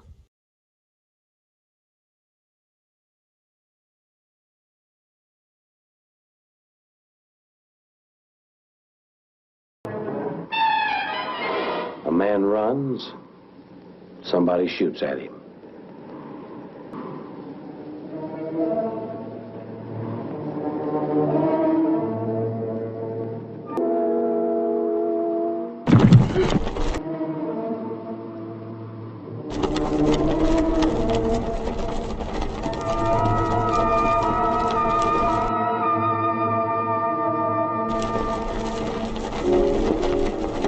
Jim Archer, taxpayer people, trained to hunt down his man and destroy him.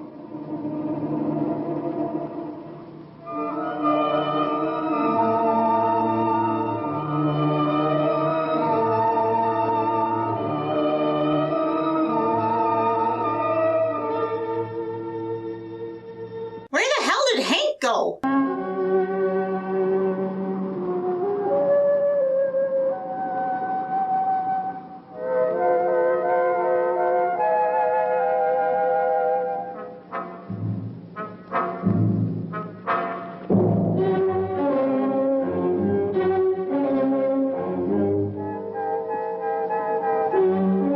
Felt like running.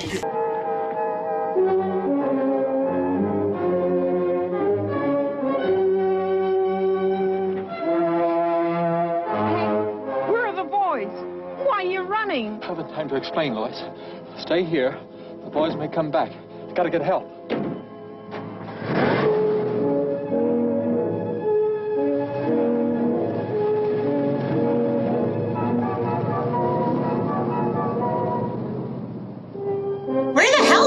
Go.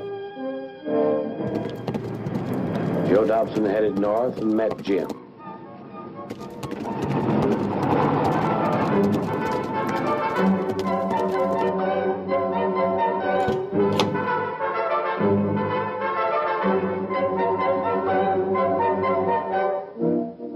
"20 hours without rest and still no enemy.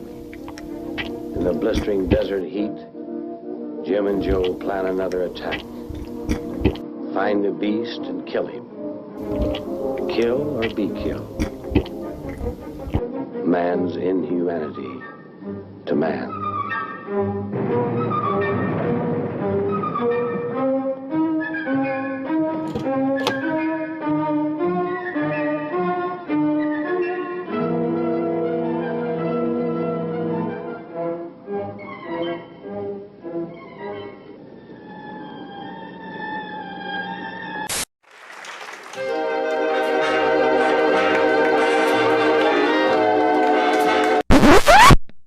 No, not that, Glenn.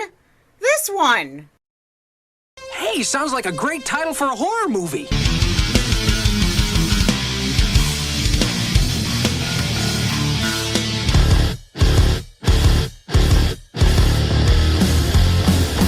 passing day I draw towards the surface of my tomb.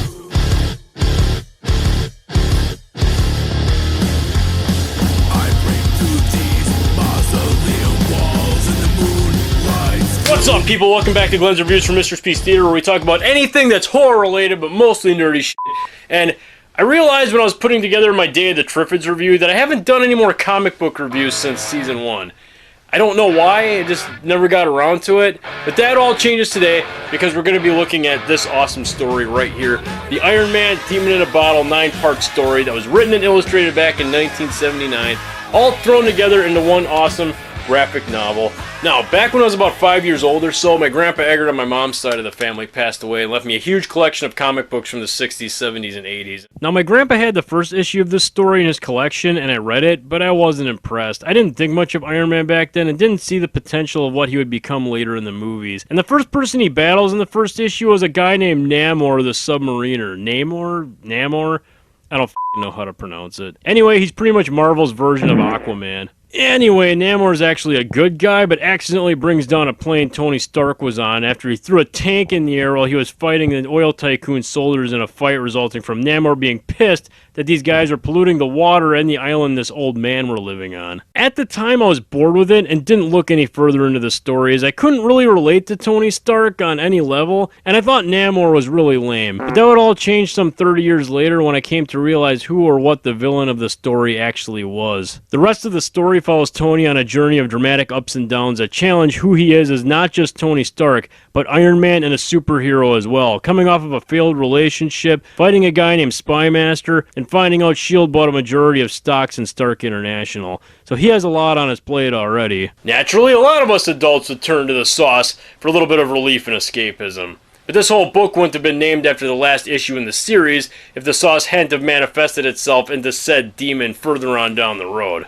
Tony's alcoholism permeates as his problems become worse and worse. For starters, his suit begins mysteriously malfunctioning periodically, making his duties as a superhero rather difficult. Even after intense training, he still couldn't find the cause of his suit's failures. He gets attacked by some F-lister villains while out on a date at a luxurious casino hotel. Blizzard, Melter, and Whiplash. Some of the laziest and cheesiest villains in Marvel's roster. Although they nearly do Stark in, until Beth helps out by showing off her skills as well as her assets. God damn, I have to say Marvel Comics knew how to write and draw women back in the 70s and 80s. Not this f***ing garbage they're pushing nowadays.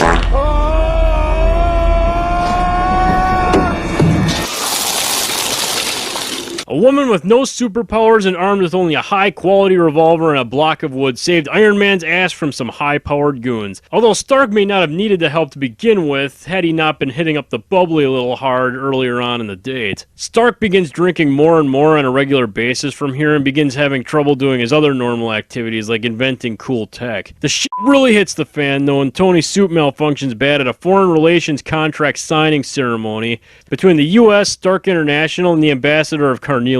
As if things could not get any worse, for our beloved hero. Now, I know the artwork isn't as detailed or as polished or as snazzy as modern artwork in comic books today, but this scene is pretty powerful, I have to say. I love this. Tony convinces the police and government to leave him go to find out who or what is behind the suit malfunctioning, so long as he agrees to turn in the Iron Man suit in the meantime. Well, the rest of Tony's day goes as well as you'd think. He drinks all night and gets into a fight with Beth and sends her away. Regardless of the boozing, Tony carries on and vows to find out what actually happened with his suit. Knowing he's going to run into trouble, he trains with Captain America to build his skill with self-defense and hand-to-hand combat. He even calls upon Scott Lang, Ant-Man himself, to break into Rikers Island to interrogate Whiplash on info on who's possibly sabotaging his suit. And it turns out the man at the center of Tony's suit going haywire is none other than Justin Hammer of Hammer Industries, who no doubt was supposed to be Peter Cushing. There's no doubt in my mind. Good old Grand Moff Tarkin himself. Tony and Rhodey head to Monaco after Ant-Man reveals where Hammer is, and once there, Tony and Rhodey have to use their own wits to defend themselves against Hammer's guards, but at the end of it, Hammer succeeds in abducting Tony. After Hammer dumps some exposition of his evil plans, Tony attempts to escape, only to find out that he's actually on a huge island boat thing. Hammer reveals he was behind the hiring of Blizzard, Melter, and Whiplash, as well as a whole brigade of some of the sorriest looking for villains you'd ever see. Not a great plan.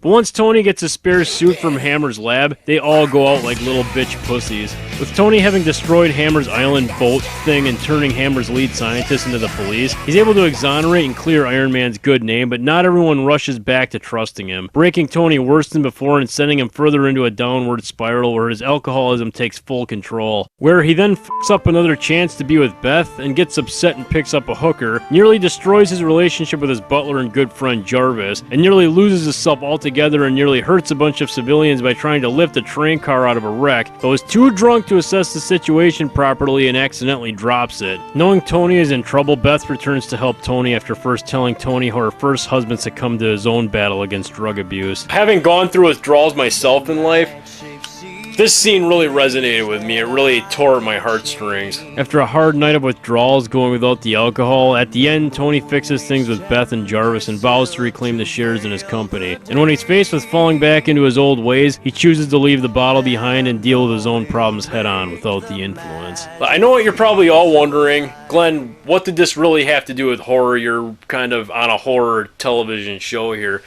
Well, coming from experience, I can honestly tell you there's nothing more horrific than when you've let yourself hit up the bottle so much and you've allowed your body and mind to actually become dependent on a drug just to stay normal and to escape your everyday problems that you should be dealing with head on your own. So what are my thoughts on this comic book? What's my grade? Big fat fucking A++. I really do love this comic book. It really has become something special to me, something I can always look back on that can help me out of anything.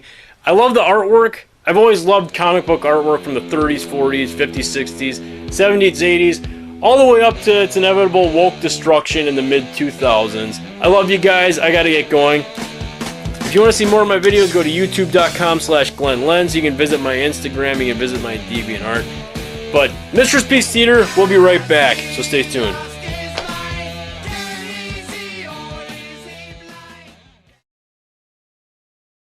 Dr. Mad.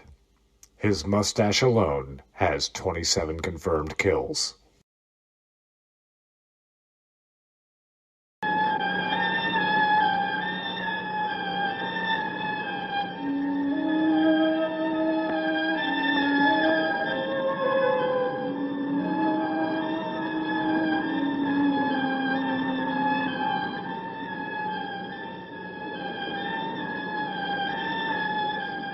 Randy, you think we're lost?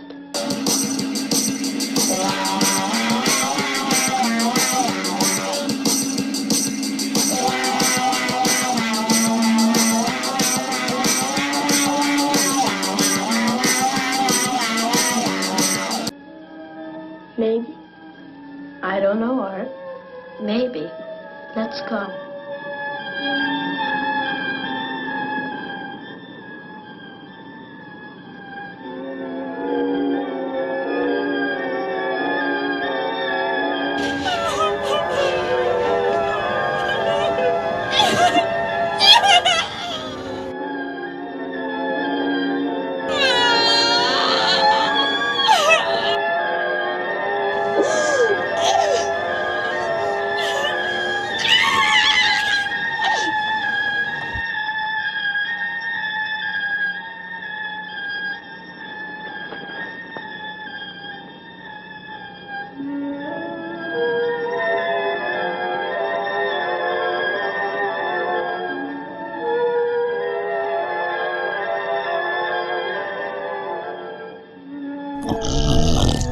Randy, is that water down there?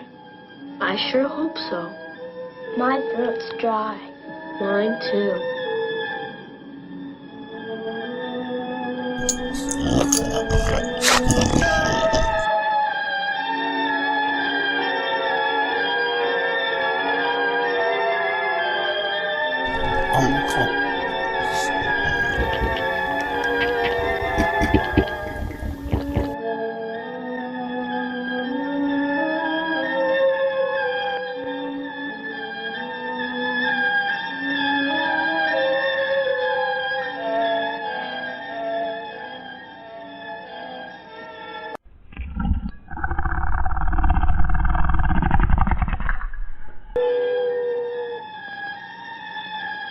An unvacuumed carpet. Dust on the bookshelves. The dishes are not done. The frosted side of the mini-wheat. A burrito in the microwave. Where the hell is my cleaning lady?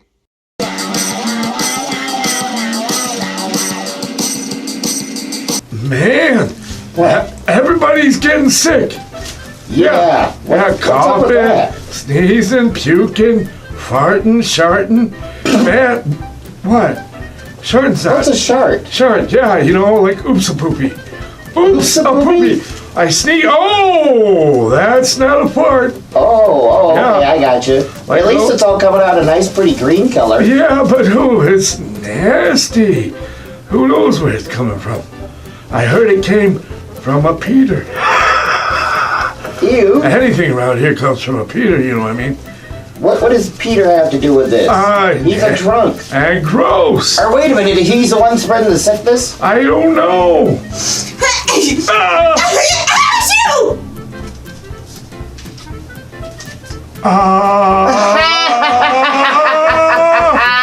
What the hell? Oh, what is it? Oh, calm down. It's not anything to worry about.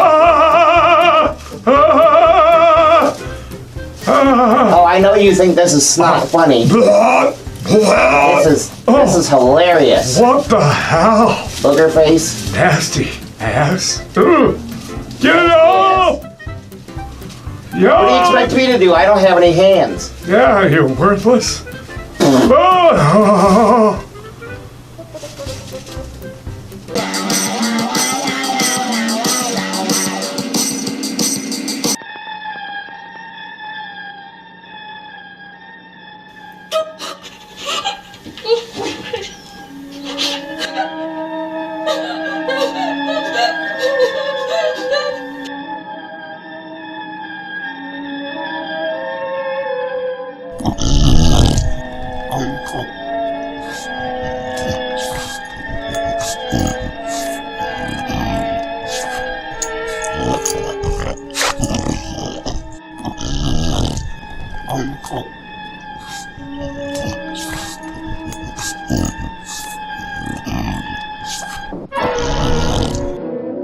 Chew! Chew!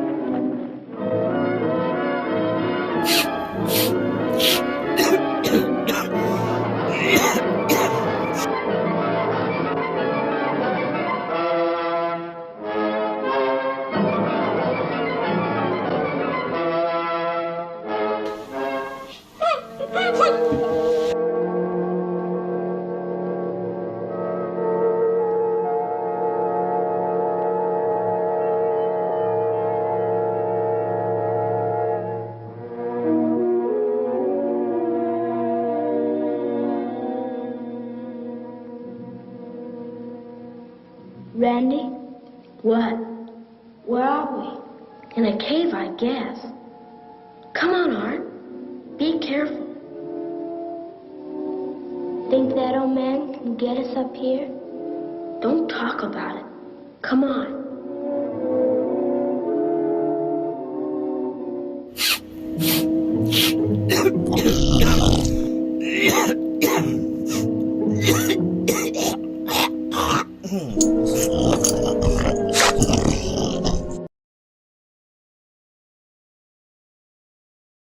Dr. Mad. Mad Scientist Extraordinaire.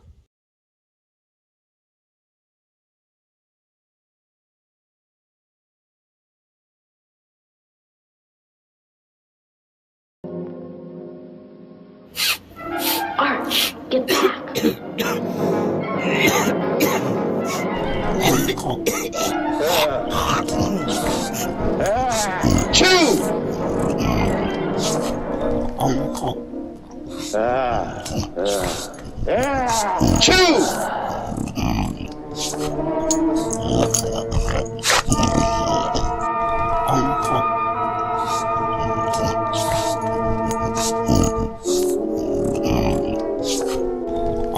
Beast, finding his victim gone, unleashes his fury.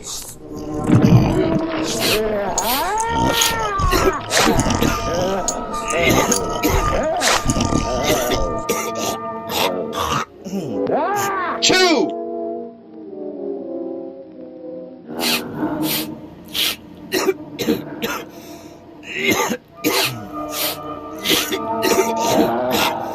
Sounds like you could use a little puff puff.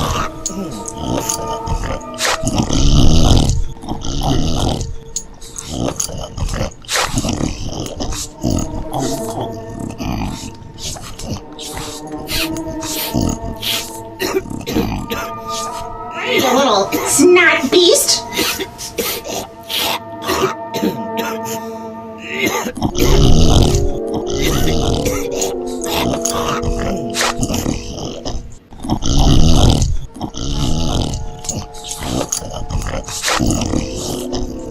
Mentholatum?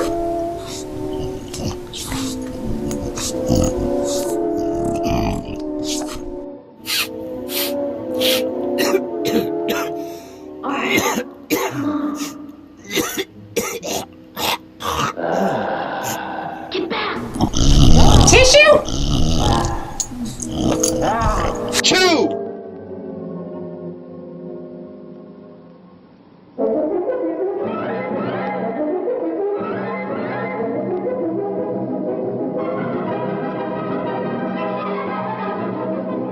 With Hank and some helpful neighbors, the search narrows.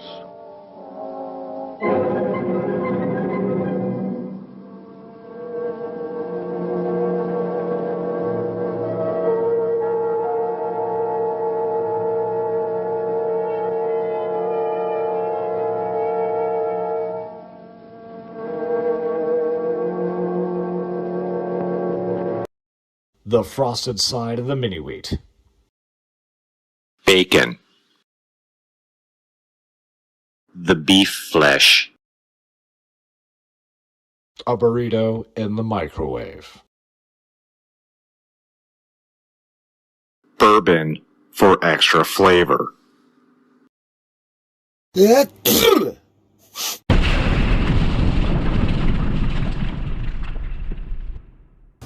Nah, I don't know. It's all a blur.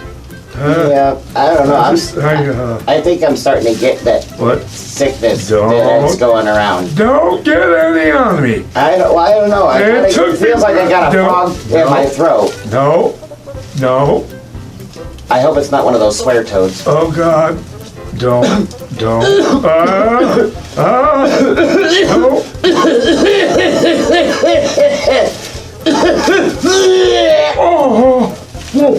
Hey! What are you doing? Stop that! Stop that! Stop that! Give me that back! Wow! Give me that back! Ooh, yeah! Give me that back. What? That soul you just took from me. I didn't take nothing. It was mine. Meant to be, baby. Yeah! Meant to be, mine non-existent behind. Whatever. So good. Woo! Feels good. What, just you think because you swallowed a rabbit, you got a bouncy personality now? Hey, ooh, no. I just had left a little coating on my throat. Yeah, it was good. Tasted like sucrats. Tasted like sucrets. Huh? Should have tasted like Hassenpfeffer. Yeah, it was like a wee coney wa, right? What? Wee coney wa. See, helps me sing better. I don't know about that, but whatever. You do have a little glow about you. Yeah, I do. Maybe now I can actually read at night. Not a short. Achoo!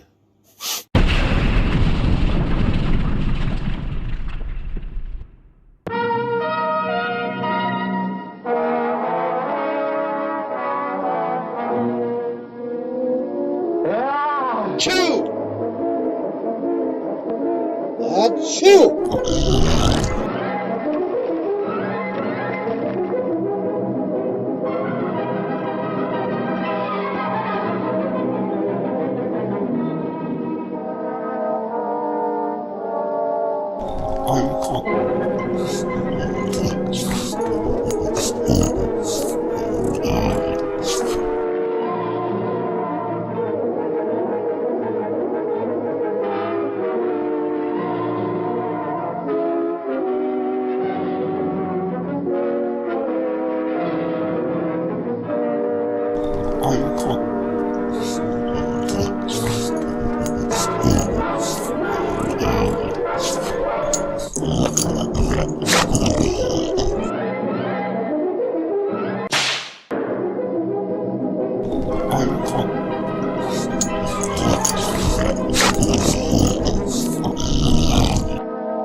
A dash of seasoning salt. Bacon. Bourbon for extra flavor. A dash of seasoning salt. Bacon.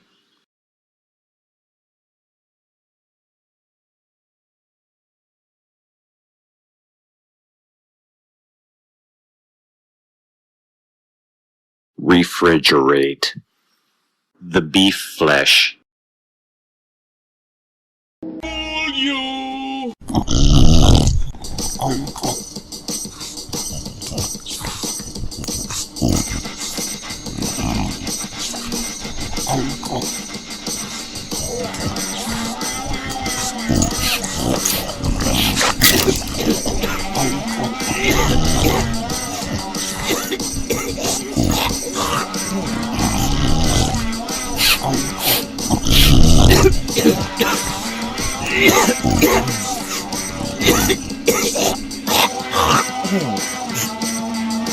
Tissue?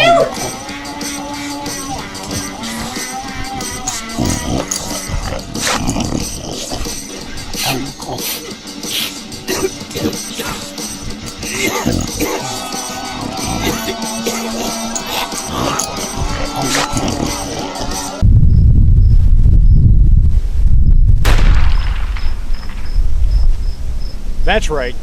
Take that, Javarsky. Don't mess with my homicidal sex robot.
Dr. Mad, Army Mountaineer. Mad Scientist Extraordinaire, Veteran. Fought at the Battle of Traumatic Flashback Hill. Has no clue what he's doing.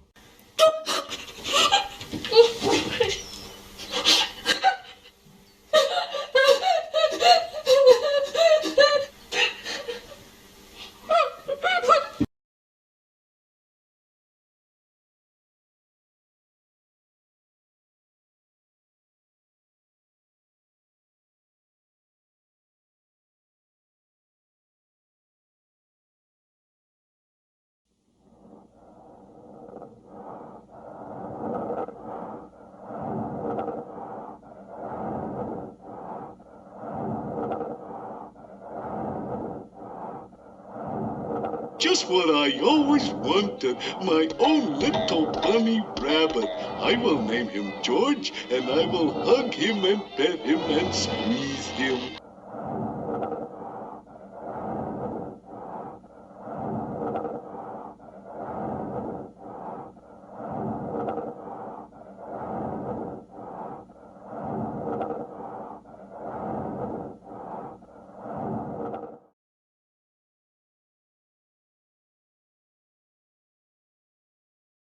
Time for go to bed.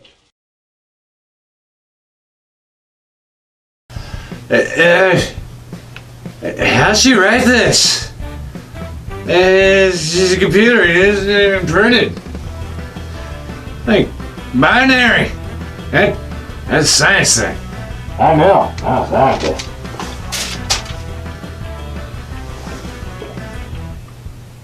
Good.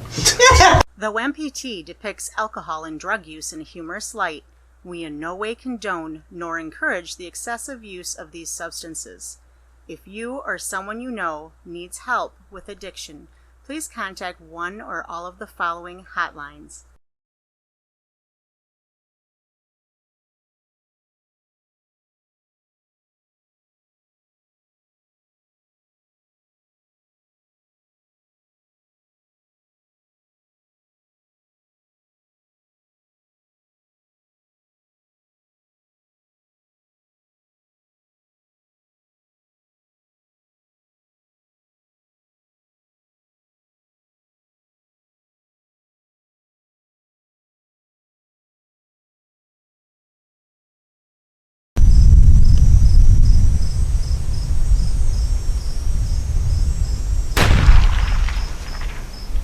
Ah, I hit Javarsky. I was aiming for Karen.